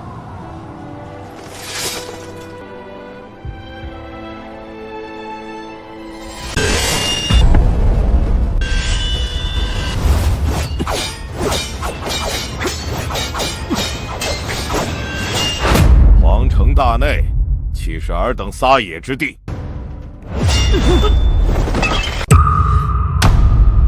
好身手，阁下是？咱家名后不值一提，不过是服侍在皇上身边的一个奴才罢了。不好，快撤！这一战后，皇宫里有位深不可测的太监的消息会迅速传遍江湖，消息传开，许多江湖人士都在议论这太监是谁，练的什么武功，究竟有多强的时候，京城突然戒严，禁军满城搜查，却无人知道究竟在查什么。话说那月圆之夜，皇城之巅，剑圣双剑交锋，斗的是天昏地暗，日月无光，眼看就要分出胜负，忽见一道紫影如鬼魅般出现。话说回来，谁知道这太监究竟什么来头，练的是什么武功？身份吗？那位公公离去时不就说了，咱家名号不值一提，不过是服侍在皇上身边的一个奴才罢了。服侍在皇上身边的，除了那位总管太监夏守重之外，还能是谁？至于武功，这般绝世神功，又岂是我等能够知晓的？这是怎么了？听说宫里丢了东西，皇上下令全城戒严。丢东西了？丢了什么东西？这么大动静？谁知道呢？但看这阵仗，怕不是寻常物件。奉皇上旨意，全城戒严，所有人等不得随意出入，各坊各巷逐一排查。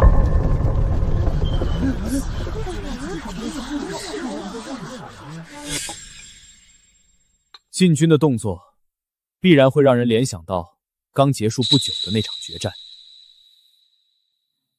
那要是联想不到呢？他们不联想，你不会派人帮他们联想。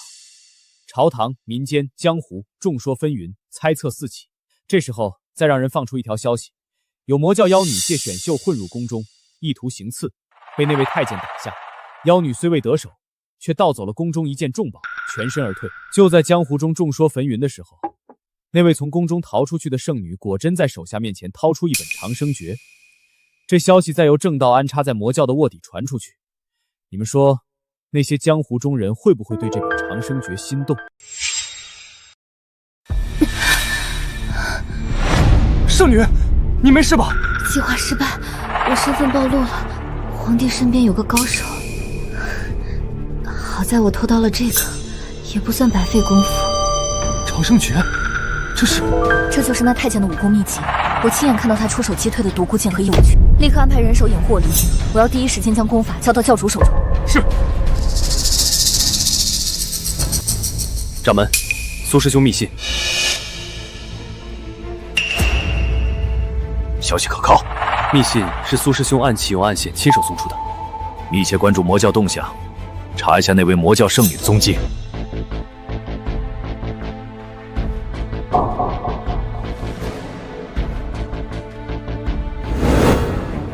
师父，蛊惑狗皇帝的计划虽然失败了，但我偷到了这个，也不算亏。好一门绝世神功，创此功者当真是天纵奇才。教主，这武功极为精妙，若能练至大成，不说当世无敌也差不多。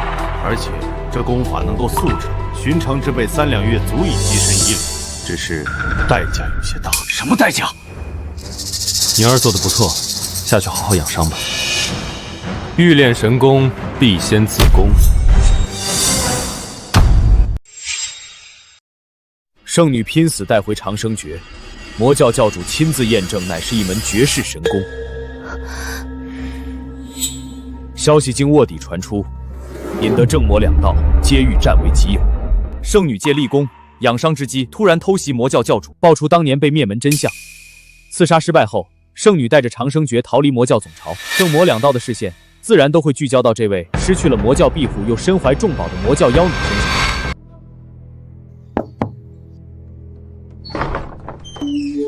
休养的如何？可好些了？多谢师父赐养，再有半月便可痊愈了。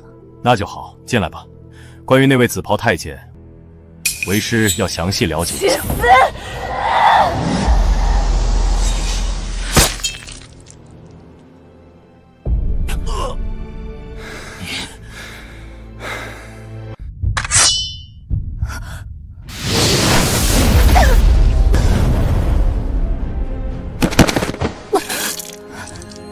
为什么？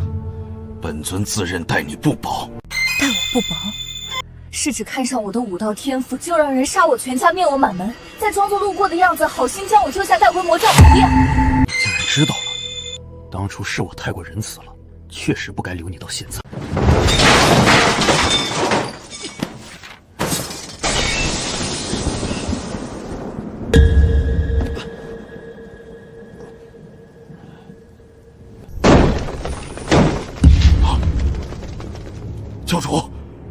对，死活无论。是。带着长生诀叛教，有心这门神功的正魔两道自然会不遗余力地对圣女围追堵截。圣女被逼急了，直接雇人将长生诀印刷10万份放在各处书店售卖，每本只需10两，应该很合理吧？10万份。话说正魔两道加起来能凑齐10万人吗？有多少人想买不重要，重要的是要让想买的人都能买到。10两银子的价格又能确保这秘籍祸害不到普通百姓。可欲练神功必先自宫的功法，怎么保证买到的人就愿意修炼呢？他们不会怀疑这是魔教妖女故意丢出来祸害江湖的吗？这时候就需要我们的人进行一些良性的引导。就在许多江湖中人闻讯买了长生诀而对着欲练神功必先自宫这8个大字愁眉苦脸愤愤不平之时，有几位江湖名宿直接站出来证明这10两一本的长生诀是真的绝世神功。你说这数以万计的购买者中，会不会有人忍不住修炼？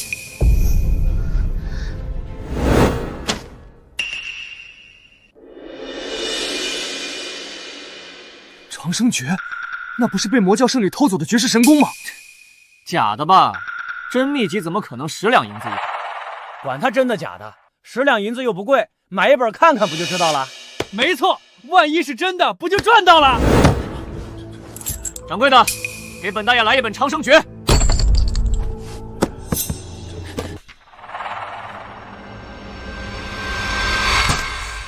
好你个老东西，竟敢拿这种东西来戏耍本大爷！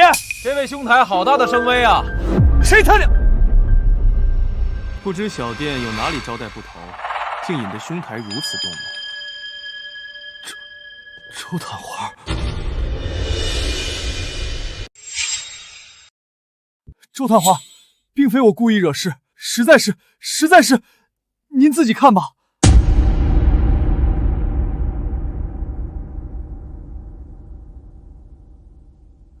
这秘籍有何问题？你没看到扉页上的文字？欲练神功，必先自宫。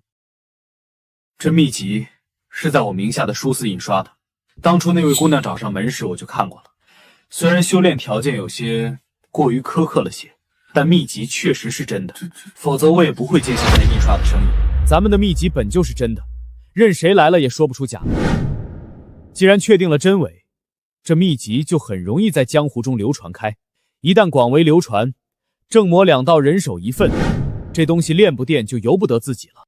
正如苏锦说的那样，混江湖的谁没几个仇人？你不练，你能保证你的仇人也不练？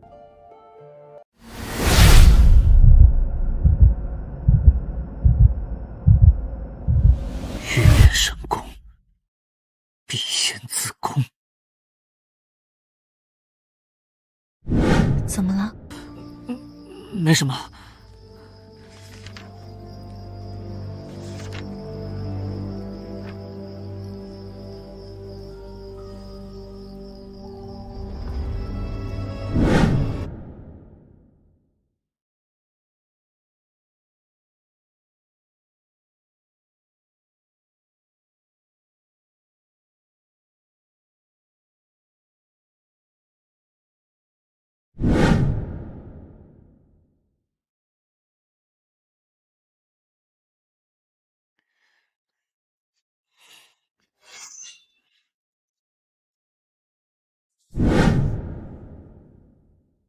师傅，各大门派都在商议如何应对长生诀流毒之事。青山派的于门主，请您一同过去。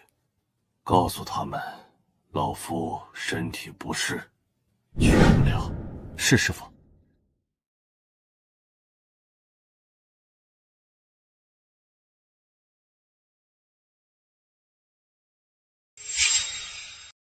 哪怕有了秘籍，确定了真伪，也不是所有人都能狠得下心去练。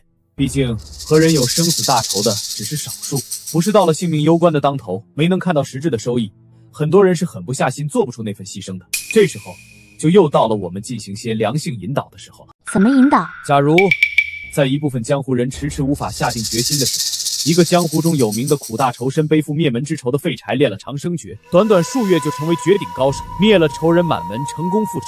这一消息传出后，原本还在纠结迟疑的那些人，能否直接下定决心呢？树立典型，可这样的人应该不好找吧？就算是自己人都不好安排，毕竟要被灭满门。所以才说，想要计划能够顺利执行，就少不了我们从旁进行良性引导啊。没有这样的典型，那就挑一个名声不佳、作恶多端的家族或势力，挑动另一个同样声名蓝旗的势力与他们发生冲突。再派人两边撺掇两头杀，让他们结下生死大仇，再帮着一边灭了另一边的满门，只留一根独苗，顺便废了这根独苗的武功，提前帮他自宫，为他创造出修炼长生诀的最佳条件，再给他留下一本长生诀。等这个人练成后成功复仇，全天下都会知道长生诀真的能让人变成绝顶高手。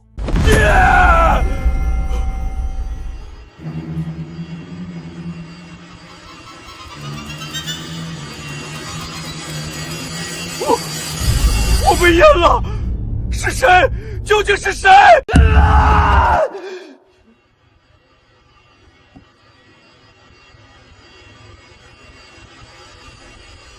长生诀，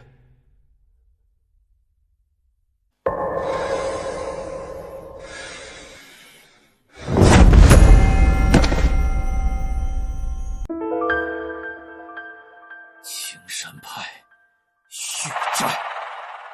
血偿，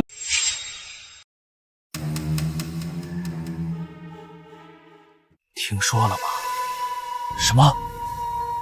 青山派？青山派灭了夏家庄那事儿都3个月了，你不会才知道吧？谁跟你说青山派灭掉夏家庄的事儿了？难道青山派又干出了什么大事儿？没错，说起来，这事儿还和青山派灭了夏家庄有关。快说说，快说说！夏家庄那位少庄主夏风，你们还记得吧？哼，那位只学了些花拳绣腿，江湖中出了名的废柴。好端端的怎么提起这位了？夏家庄不是被灭门了吗？难道他没死？没错，不仅没死，这位啊，还刚刚把青山派给灭了。等会儿，你再说一遍，谁灭了谁？不是青山派灭了夏家庄，是夏家庄那位废柴少庄主把青山派给灭了啊！没错，我亲眼所见。我与青山派的一位弟子有些交情，前日临近黄昏路过青山派，原准备去拜访一下借宿一宿的，结果还没等我上山，就听到山上传来喊杀声。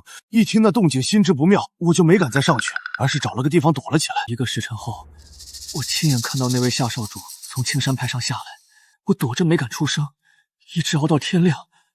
再上去看的时候，整个青山派1尸7口的尸体整整齐齐被摆在了演武场上。不是说这位夏少庄主是出了名的废柴，就算当初夏家庄灭门时他机缘之下躲过去了，这才不过3个月，他怎么做到一个人把整个青山派灭掉的？我有一个猜测，但不知对不对。什么猜测？我前日见到那位少庄主时，我有注意到他的面容阴冷，面白无须，行走间动作还有几分妖娆，就跟宫里的太监差不多一样。你是说长生诀？一个江湖中出了名的废材，只因练了长生诀，短短3月就以一己之力灭了整个青山派。这样巨大的提升，这样肉眼可见的收益，那些原本就又有几个还会再犹豫，狠得下心修炼长生诀的，无论正道还是魔教，都会越来越多。这时候，你再挑几个当初追杀过你的正道人士去寻仇，并故意暴露行踪，一边引来魔教捉拿自己之人，一边引来正道想要杀自己复仇之人。这又是为什么？长生诀、正魔2道都练了，两边实力都有了极大的加强，不得找机会让他们互相消耗一下。可这明明是两边联合起来追杀我们圣女吧？所以，这时候就不能再继续让他们追杀了。暴露贤颂引的正魔2道的人来围剿后，你就不需要再隐藏实力了，直接显露出碾压所有人的实力，杀光正道来围剿你的那一方。但魔教这边却只除掉几个正道安插之人，将其余人放走。不是，我的意思是皇上英明。既然来了，就出来吧。圣女，看在相识一场的份上，束手就擒，我给你个痛快。还有呢？准备继续藏着。妖女，杀我弟子！今日老夫就要为民除害。聒噪！当初追杀我的，不会以为事情就这样过去了吧？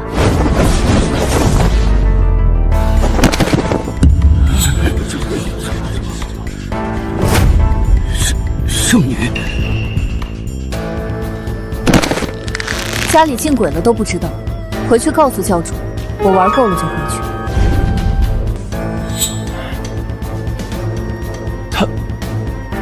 圣女这是什么意思啊？圣女叛教，似乎另有隐情。就连魔教自己人都怀疑圣女叛教另有隐情的时候，江湖中突然出现明确的传言，魔教圣女叛教是假，与魔教教主合谋故意把长生诀送到正道手中才是真。而这时，再有一些神秘人士在两边挑拨一下，正魔大战还怕打不起来吗？你们说这几个切了没有？另外几个不知道，但靠窗的那个连胡子都没有，肯定是切了。该死的魔教妖人怎么凭空辱人清白？我明明才15岁，还没到蓄的年龄。那你切了没？这就是所谓的正道名门吗？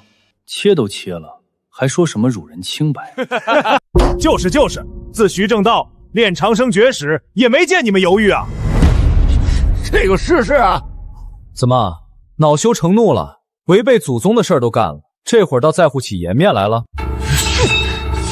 只要魔教身上泼的脏水够多，只要暗中挑拨的够狠，正魔之战无可避免。正魔之战爆发，我们的人混在其中，为双方各添一把火。等他们打出了真火，打得两败俱伤，朝廷再出手镇压江湖动乱。到时候该抓的抓，该杀的杀，那些为非作歹、残害百姓的势力都一并收拾了。像百花宫这种江湖势力，应该少不了欺压百姓、残害无辜的罪行吧？没错，没有我也会帮他们编出来。皇上，似百花宫这般江湖势力惯会为自己邀名，为防百姓被其伪善之行欺骗。臣以为，当从现在起，将百花宫种种恶行一一公示于众。准。似百花宫这等勾结忠顺郡王、毒害君上的势力，能准许他们再多活几月，真是皇上的仁慈了。却不知届时镇压其门派，能否如愿的查到他们与忠顺郡王与太后勾结的证据。似这等势力都会有存放机密的暗格，倒是我亲自去找证据。我的空间可以隔着障碍把证据，不是，是隔着障碍探查到暗格中有没有证据，到时候我可以跟着一起去。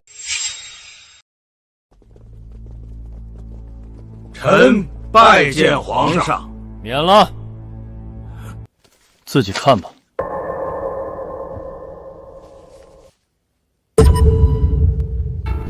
皇上，这些可是朕的人亲手从百花宫搜出来的，还能有假？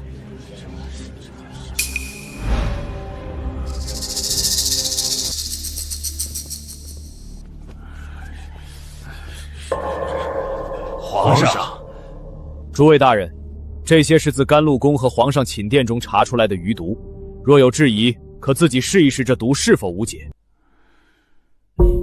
太后病重，久治不愈，迁到城外行宫休养都没意见吧？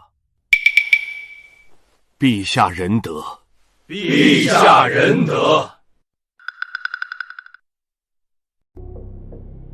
宣忠顺郡王上殿。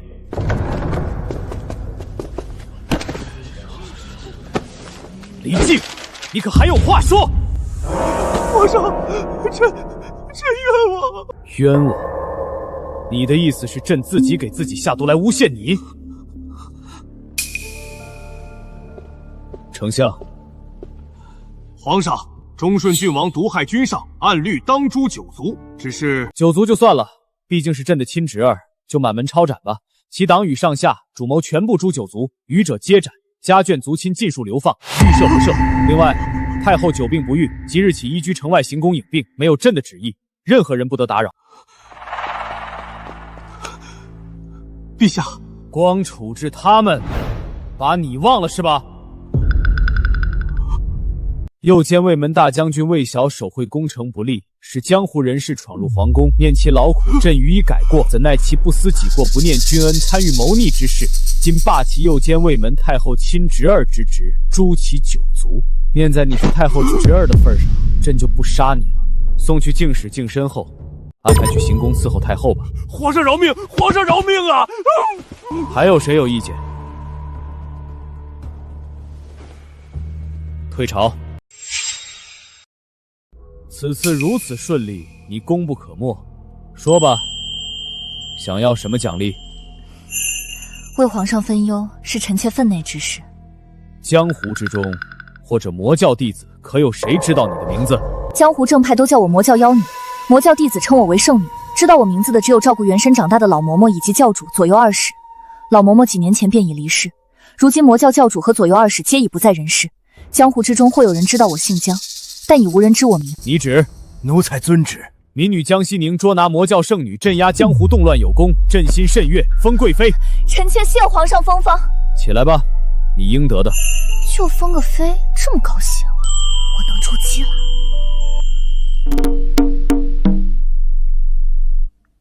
8万，杠！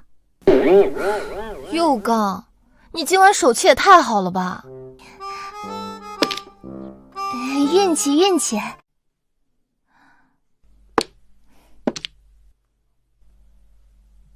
9条，碰。千夏，你是不是又开挂偷偷算牌了？我这是纯粹的数学概率，跟开挂无关。这把算我的，不玩了。今儿没什么状态。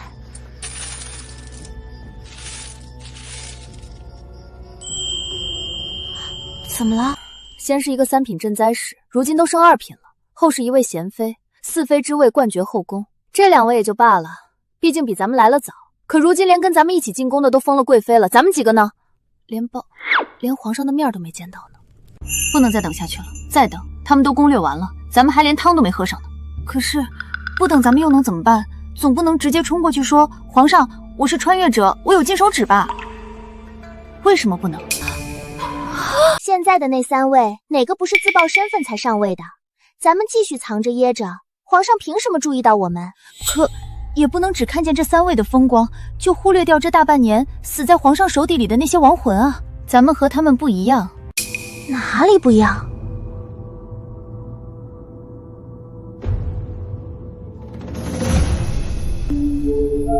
他们死是因为手段太脏了，而咱们都有金手指。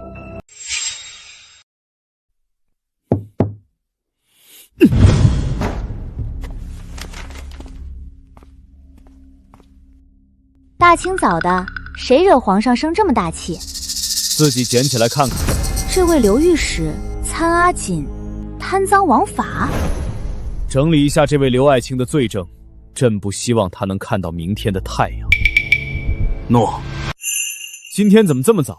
之前不还和苏锦一起喊着什么早八狗都不上吗？手上的活好不容易盘顺了些，我也不想起这么早，可一大早就有人登门了，托我帮您引荐一下。哦，您懂的。宣进来吧。顾宝林。宣顾宝林觐见。臣妾顾南之参见皇上。起来吧。谢皇上。想清楚了？想清楚了。说说吧，什么情况？有什么本事？臣妾不出意外的话，应该是和贵妃娘娘、贤妃娘娘来自同样的地方。臣妾随身带着一个神医系统，拥有能够活死人、肉白骨的超凡医术。系统还自带医药空间，能提供一些不属于这个时代的药物。活死人肉白骨，这是臣妾自己制作的续命丹，只要还有一口气，就吊住命3天。皇上，不自由，丹观其色，闻其味，不似毒物。传太医，再去天牢带个重伤的死囚过来。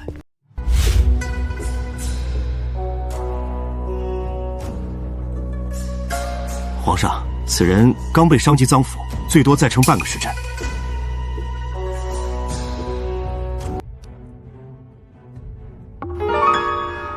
这不可能！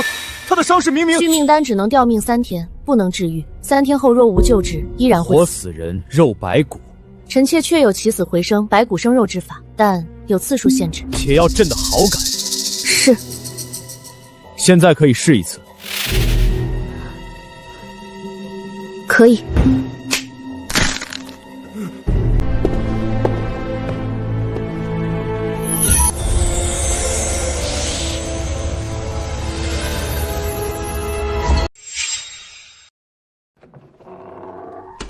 这起死回生之法，重点在那9根金针。金针注入生机，是起死回生的根本，但需辅以超凡医术金针刺穴。金针刺穴是你本身医术的一部分，限制你的是这金针的获取难度。是。把苏锦找来。皇上找臣何事？那金针可还有剩余？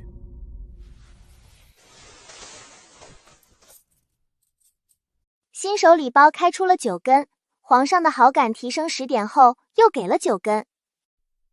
收起来。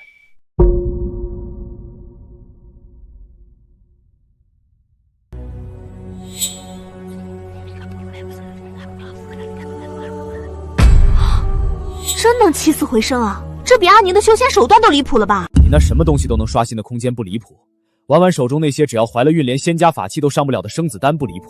也是，在没遇到他们之前，和他们比起来，我的空间是最废的。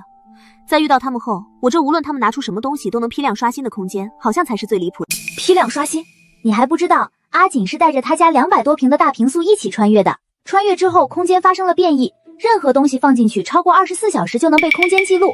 只要这记录不被新的记录刷新掉，每次取出的东西都能在次日凌晨0点重新刷新补货。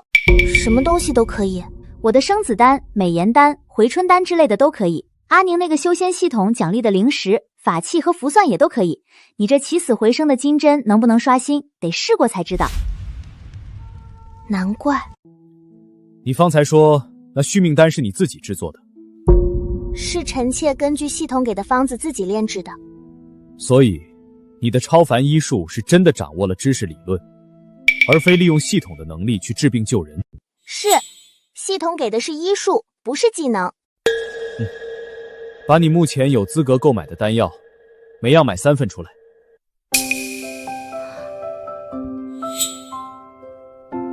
好，生子丹、美颜丹、解毒丹、止血散、驻颜丹，现在有资格购买的丹药一共9种，每样3颗。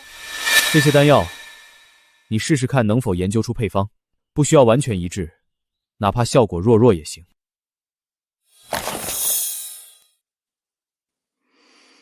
系统的医药空间里有分析仪器，但需要至少半个月才能得出初步结论。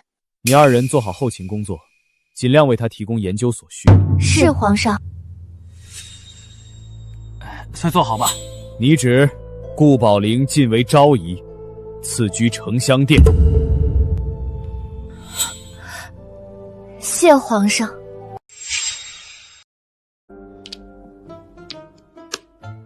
麻将这东西玩起来还挺有意思。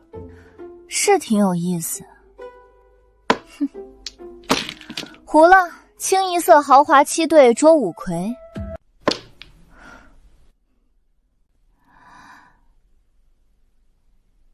你不会是作弊了吧？你怎么凭空辱人清白？什么清白？你自己亲口说的，你可以筑基了。那咋了？还咋了？筑基可以神识外放。你是不是偷偷看牌了？谁偷偷看牌了？我看得光明正大。我就是用了又怎么样？你耍赖，我就耍赖了，你能拿我怎么样？我什么我？皇上，顾昭仪在殿外求见。我就说吧，他们今天肯定会来。不玩了，正事要紧。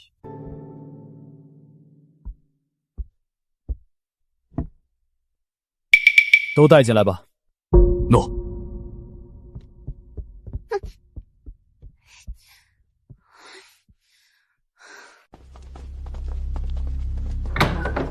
臣妾拜见皇上。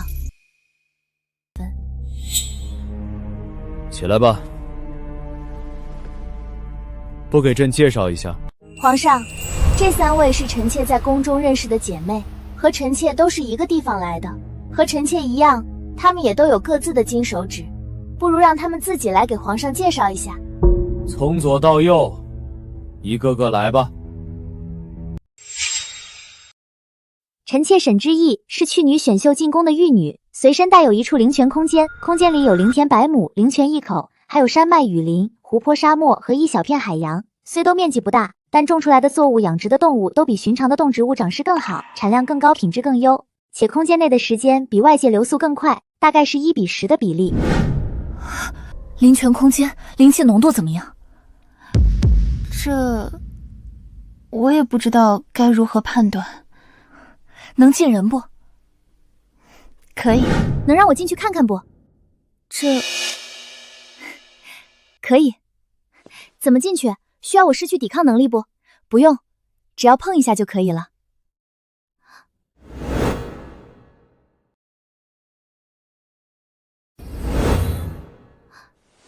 皇上，他这灵泉空间内灵气浓度极高，都赶上极品灵脉了，比一些修仙大宗门的驻地也不差多少。最重要的是，这空间内蕴时间、空间和生命法则。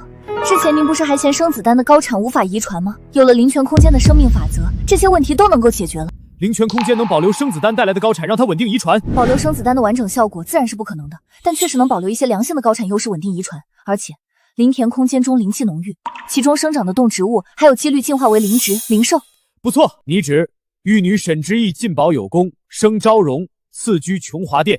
臣妾谢皇上封赏。按贵妃所言，你这灵泉空间潜力极高，日后你就与贤妃一起合作，早日培育出更高产、更优质的作物和牲畜。此外，即使灵泉空间，普通动植物都有概率进化为灵植、灵兽，那药材应该也有概率进化为灵药吧？至少种出来的药材要比外面的药材好，且所需培育时间也更短。两位爱妃也可以多多合作，在灵田划分出一片药田，种上一些稀缺的药材，将灵田空间的价值和超恩医术发挥出更大价值。是，臣妾叶千夏，工部右侍郎之女，去岁入宫的才人。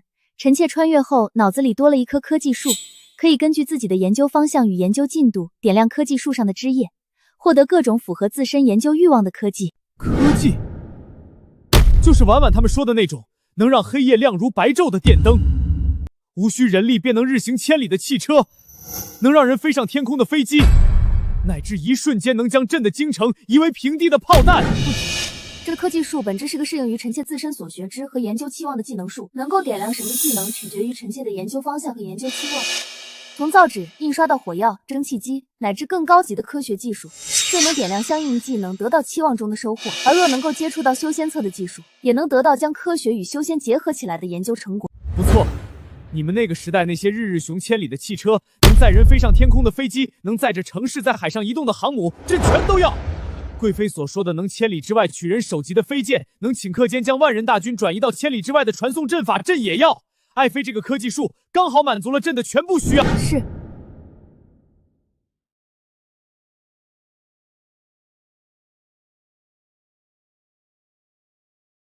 朕给你6步行走的权利，需要了解什么就自己去看去问，需要什么资源直接找苏锦。谢皇上。臣妾夏听柴，去嗣入宫的宝灵。臣妾是被一个叫做战神系统的系统强行绑定后穿越的，可以通过杀敌提升等级，每升1级，力量、敏捷、体质、精神等属性都会有所提升，还有几率爆出技能。这不就是跟游戏角色一样的数据化吗？也可以这么说。杀敌提升等级，这不就跟朕的军队一样？不同的是，朕的将士们是通过杀敌提升品阶，获得权势、财富和地位，而这战神系统杀敌升级提升的是自身的实力。这个等级提升起来难度如何？你可曾尝试过？这个，臣妾在穿越后也做过一些尝试，想办法栽杀了几只鸡鸭和鱼，甚至还亲手杀过一头羊，结果没用。臣妾怀疑，要么是这些占牲畜对臣妾没有敌意，未能被系统判定为敌，要么是种类不对劲。种类，去天牢提几个死囚，试试。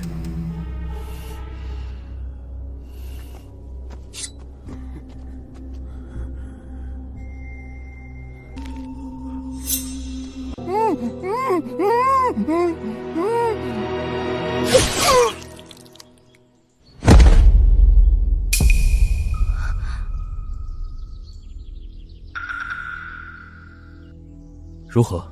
皇上，臣妾升级了，等级从1级升到了2级，4维属性都提升了，还获得了一个名为横扫千军的技能。横扫千军，名字有点夸张的成分。技能效果是对前方120度范围内的所有敌人造成2倍力量与速度之和的伤害，伤害范围视武器长短而定。继续。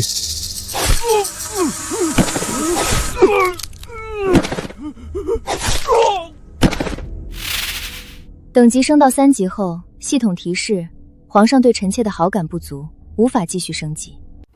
哦，系统让臣妾攻略皇上，等级的提升受皇上的好感限制，好感不足，杀再多敌人也只能累积经验，等级无法提升。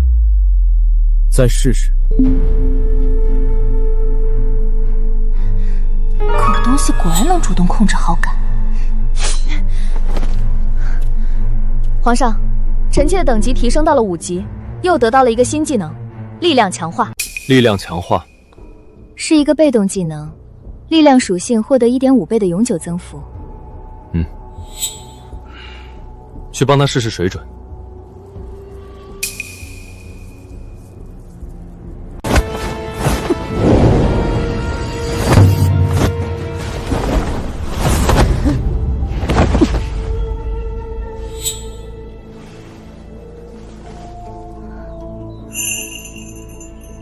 多谢。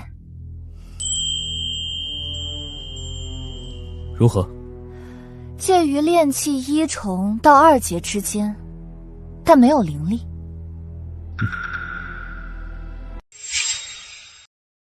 同样都是穿越的，同样都有金手指，他们几个都封了嫔妃，唯独你什么都没有。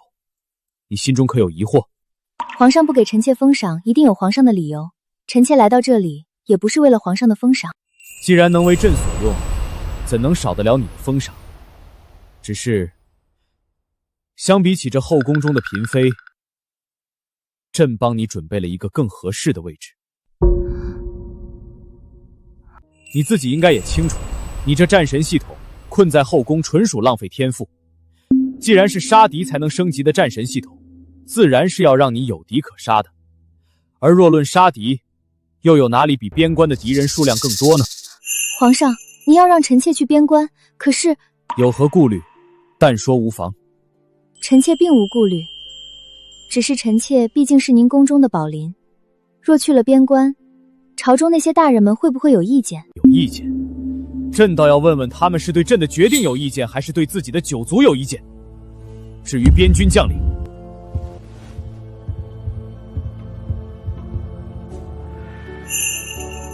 这是……掀开看看。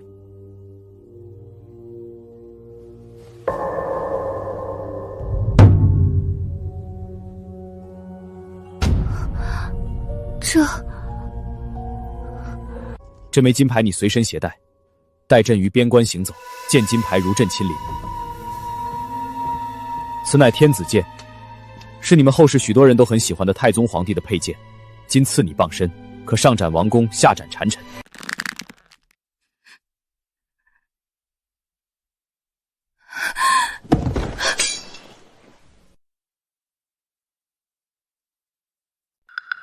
皇上但有差遣，臣妾莫有不从，百死无悔。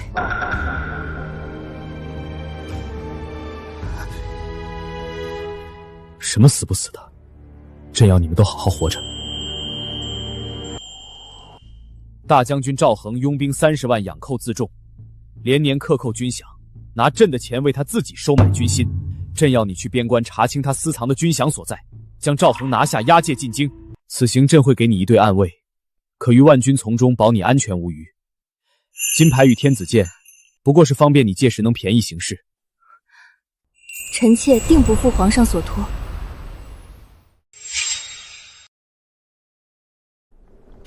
按照皇上的吩咐，抵达边关莫要轻举妄动，可先着手调查赵恒手下的心腹，谁跟他面和心不和，谁暗藏着野心，都要一一查明。给你们3天时间。是。娘娘，查清楚了，赵恒手下心腹将领23人，有异心者多达16人。16个，倒也在意料之中。军中血性男儿，谁不想建功立业、封妻引子？赵恒稳坐第一把交椅，收拢心腹的同时，也挡住了下属晋升的渠道。他们有异心，再正常，他们有什么错呢？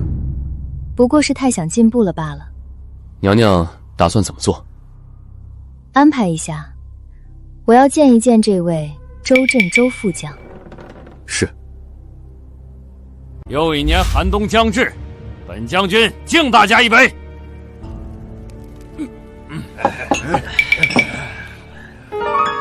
大将军，末将有一言，不知当讲不当讲。说。今冬苦寒，比往年更甚，将士们已有数月未发军饷，家中妻儿老小嗷嗷待哺。末将恳请大将军能否先发放一部分军饷，以安军心。若将他们逼得太紧，动摇了军心，届时草原异族来犯，恐会溃败而逃啊！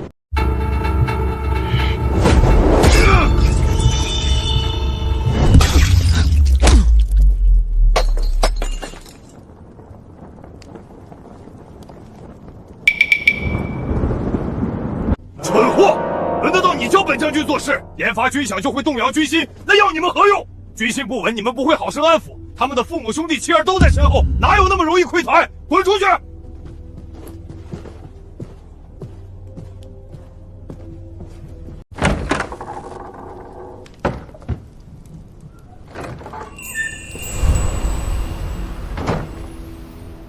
这位是夫君，这位是京城来的贵人，说是您的故旧，妾身便先招待着。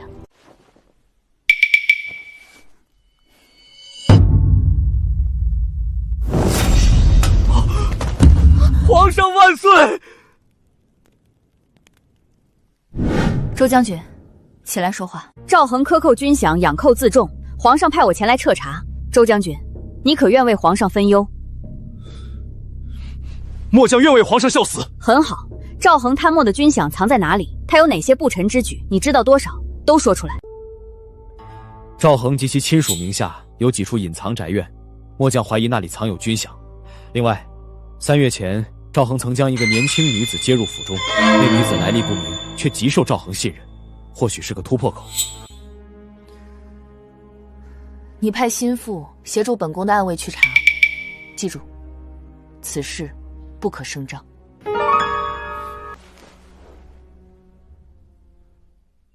末将明白。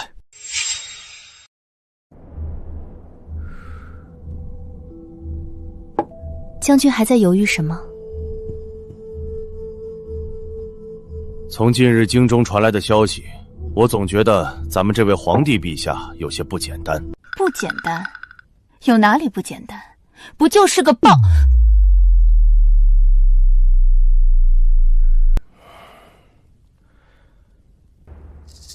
连太后和忠顺郡王都被斗倒了。清君侧。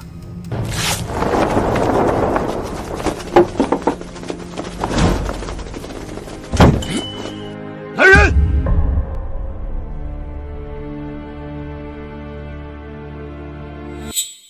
恐怕你们没有这个机会了。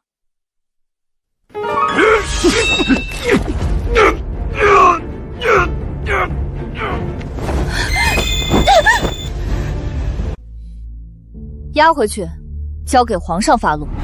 皇上登基至今，每年军饷都按时量发放。知边军苦寒，去岁还特意加了1倍军饷及物资，今年又在去岁基础上加了30%。可是这些军饷物资全被赵恒一人贪墨，将士们到手的军饷实不存一。还我军饷，实不存一！叛徒！本宫奉皇命彻查，现已掌握赵恒贪墨军饷、养寇自重、意图谋反的种种罪证。奉皇上旨意，即日起，赵恒及其家眷押解进京，听候发落。清查出的军饷物资尽数补发。皇上万岁！皇上万岁！报！城外80里发现异族大军踪迹，兵力约10万，正朝边关而来。10万！阿大、阿二，你2人领人将赵恒及其亲属押解进京，不得有误。是。周将军，今命你暂代大将军之职，坐镇中军。末将遵命。今岁苦寒，草原之上牛羊冻死无数，异族集结10万大军，南下之心昭然若揭。娘娘，末将愿立军令状，誓死守卫边关，绝不让异族越境半步。只是死守吗？你留下守城，本宫亲率3000玄甲重骑出城退敌。3000，娘娘，金牌在此，如朕亲临，周将军只需听命行事。这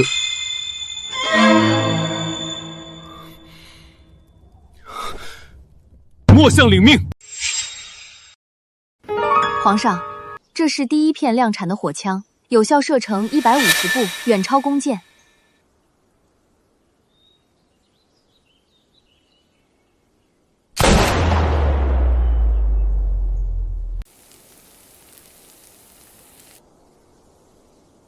好东西，继续改进。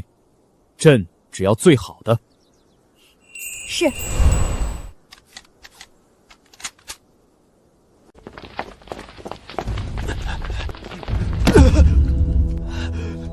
皇上，边境800里加急。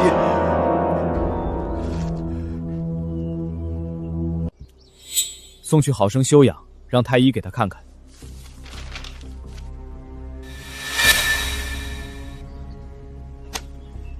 传丞相、6部尚书及3品以上官员，即刻来甘露殿议事。臣等参见皇上。平身，看看吧。赵恒克扣军饷，拥兵自重，已被拿下。贪墨的军饷正在清查。异族于此时领10万大军扣关。朕的下爱府亲率3000玄甲军迎敌。陛下，夏听禅一介女流，不守妇道，擅自领兵出战，此乃祸乱军中，动摇国本之举，臣请陛下严惩。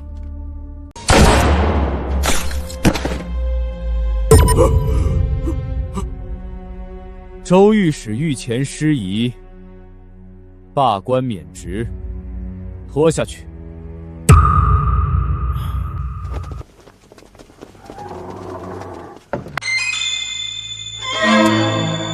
这玩意儿叫火枪，叶爱妃新研制出来的，射程150步，威力可穿透铁甲。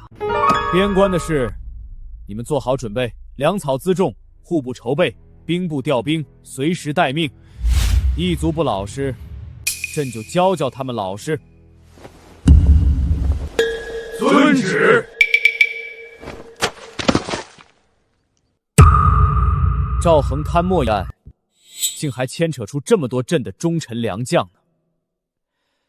朕平日对你们，是不是还是太仁慈了？皇上息怒。息怒。一问就是重政迎朝，一查就是贪赃枉法，你们让朕如何息怒？赵恒贪赃枉法，意图谋反，夷3族。柳庆庆蛊惑赵恒谋反，押解回京后送往菜市口凌迟。名单上的涉案人员，无论官职大小，无论参与几分，全部处死。800里加急！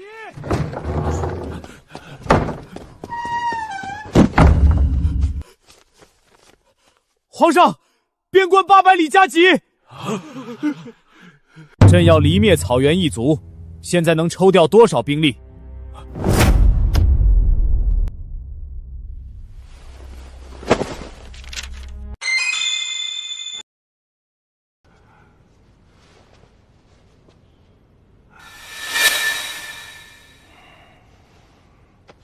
朕的夏宝林领3000玄甲铁骑破草原10万异族，阵斩异族3万有余，余者溃散而逃。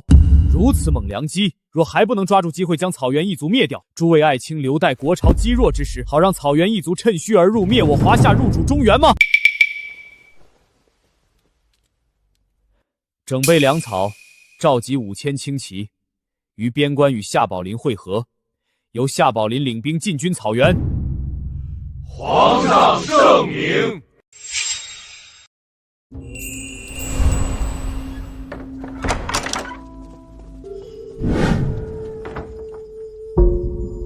皇上，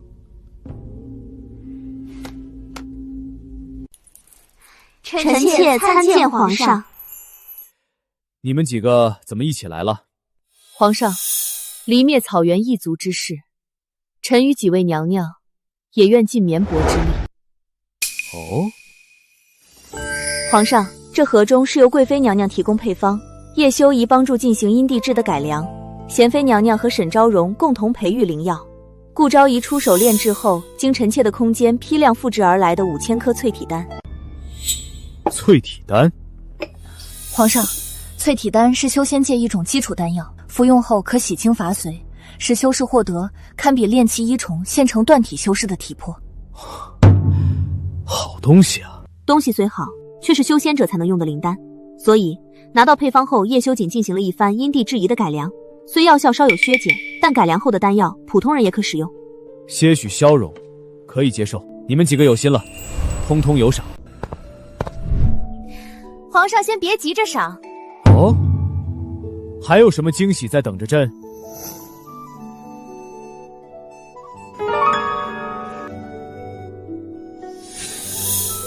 这是臣妾和几位姐姐一起培育出来的灵药，本来是培育失败的产品，食用于人体有害，但在被空间中养殖的兔子误食了之后，臣妾发现那兔子竟有了朝灵兽进化的趋势。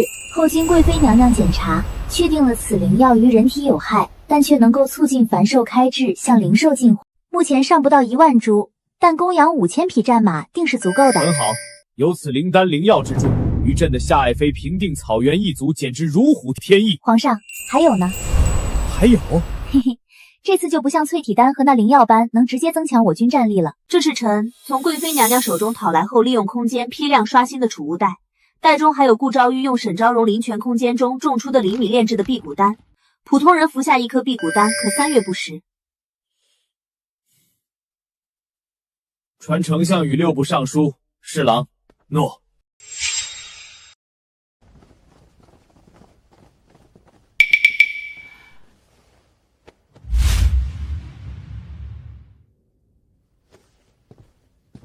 皇上，不知您让夏公公将这布袋给臣是何意？给丞相解释解释。是，丞相。诸位大人，这并非普通的布袋，而是储物袋，内部蕴含一个3尺见方的空间。储物空间？没错，这一个储物袋就相当于随身带了一个可容纳3尺见方之物的箱子。果真，奴才怎敢在御前妄言？不只是储物袋，这储物袋中还有淬体丹、辟谷丹和刚刚和黄帮由皇上命名的启灵草呢。辟谷丹老夫倒是知道，淬体丹也能理解。这启灵草能够让牲畜开启灵智，听懂人言，且变得更加强大。出征草原在即，皇上得如此神物，实乃天助。臣为皇上贺！臣等为皇上贺！都起来吧。天助，是朕的苏爱卿和爱妃们为朕分忧，献上了这些神物。好了，废话朕也不爱听。丞相、兵部、户部尚书听令。臣在。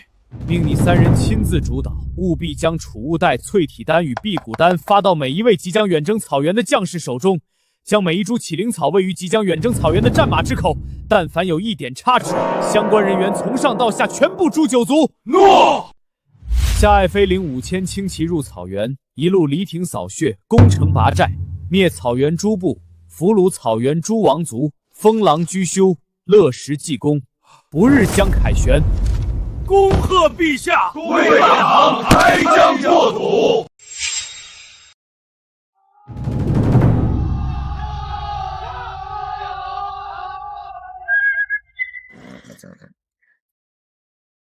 臣妾信不住汝命，草原诸部已平，俘虏草原王族3000余人，现已押解进京。辛苦了。臣妾不苦。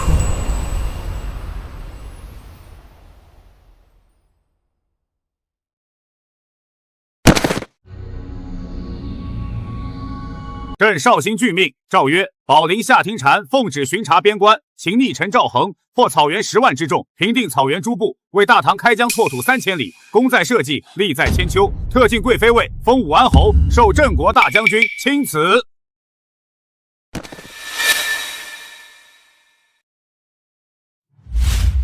回宫。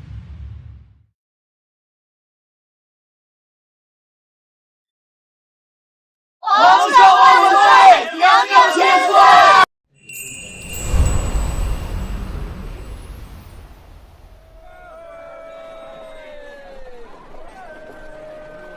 糖葫芦嘞！哇哦！想吃啊？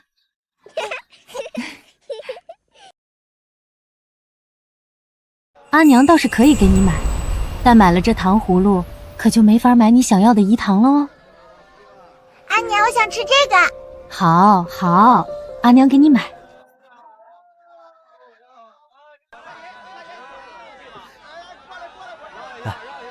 来，拿好，可别掉地上了。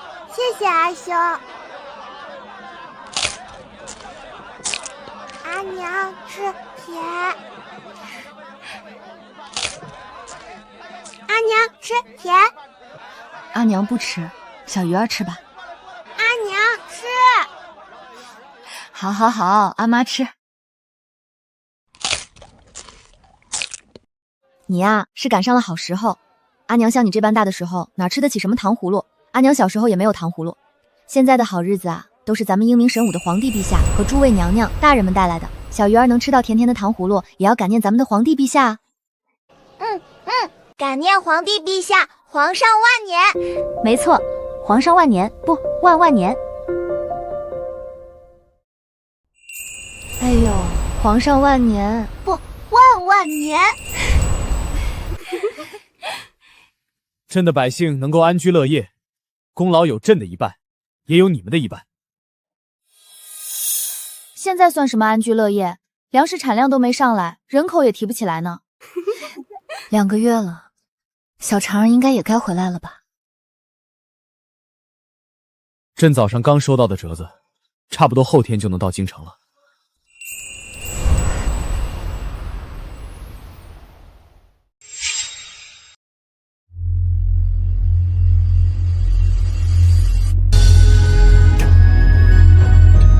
陛下，请。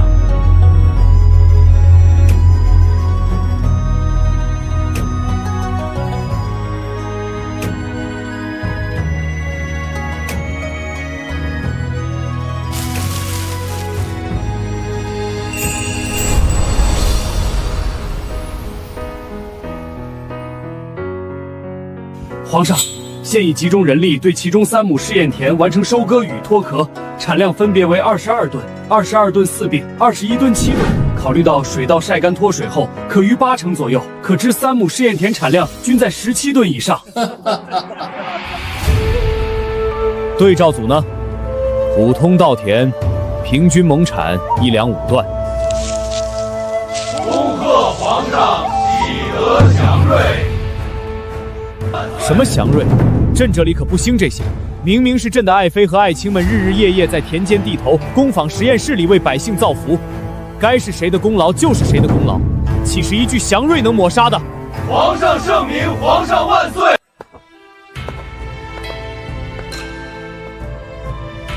皇上，臣妾等幸不辱命，高产水稻肥育成功，亩产达到2000斤以上。能在短时间内达到亩产2000斤，是你们几个丹药与灵泉、修仙与科技结合的结果。我跟着领赏算什么事？若非你领兵从环劳国带回了战州稻，他们的培育也不会这般顺利。都有功，都有赏。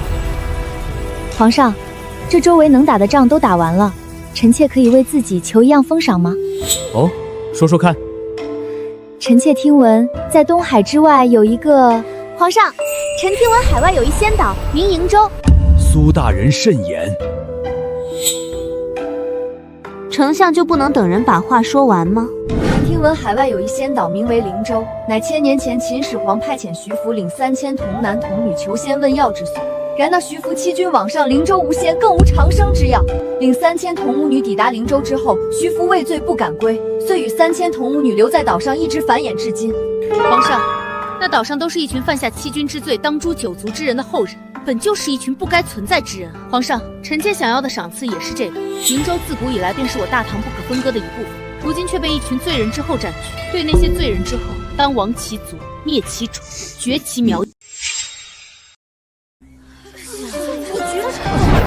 皇上，臣妾听闻，那岛上存在大量金矿、银矿，遍地都是黄金白银。皇上，臣以为苏大人和几位娘娘说的对。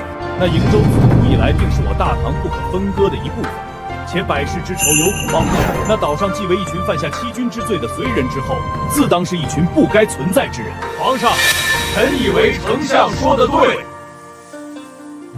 好吧，那就由朕的镇国大将军亲自领兵，贵妃随同压阵，其他人想去的也都一块去。皇上圣明。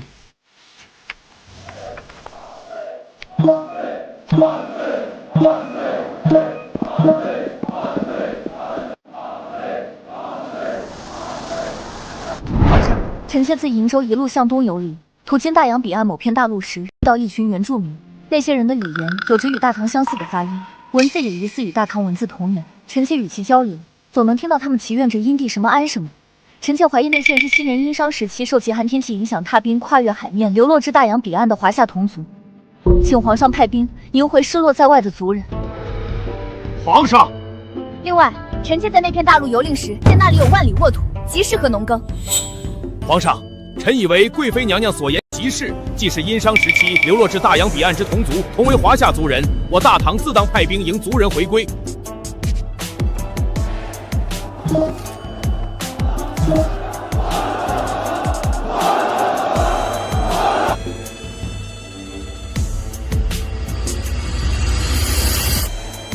任务超遥完成了。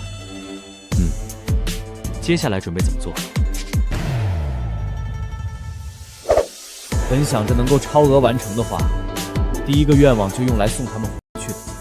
这点小事还用许愿？你当初也没说成神的起步就是多元啊！来，请跟我念出这个名字：诸夏联盟。好吧，既然朕自己都能做到了。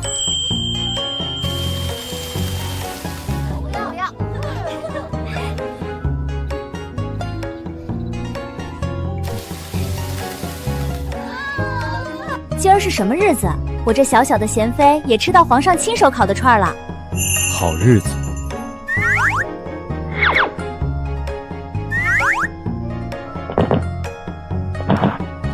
什么好日子？你们心心念念好几年的愿望，终于能够达成的好日子。皇上。没错，可以回去了，开心不？开心？怎么不开心？我都要开心死了！结果傻眼了，两口水都滚了下来。看出来了，激动的眼都红了。所以啊，好好珍惜吧，这可是你们一生中唯一一次能够吃到朕亲手烤的烤串的机会。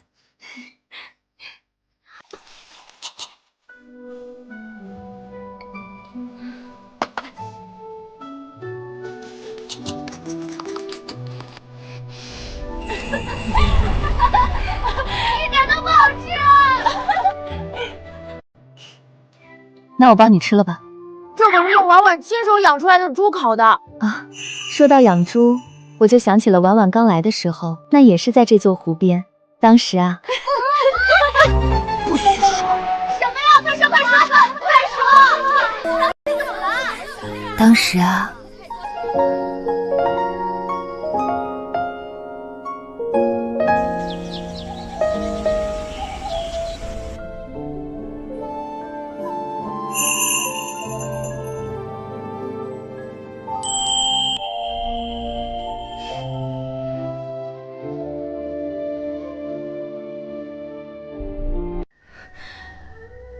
李君临，你没有信。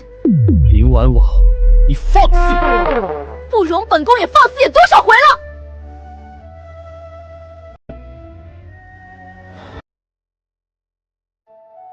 今天回去，你是以后都不用上班了。不会真以为朕要丢下正在发展的大唐这一堆烂摊子，直接送你们离开吧？什么意思？意思是，时空门已经固化了，一人放你们1月假，1个月后继续回来上班。1颗星球才哪儿到哪？你们自己说的。我们的目标是星辰大海，不来的，朕亲自去抓。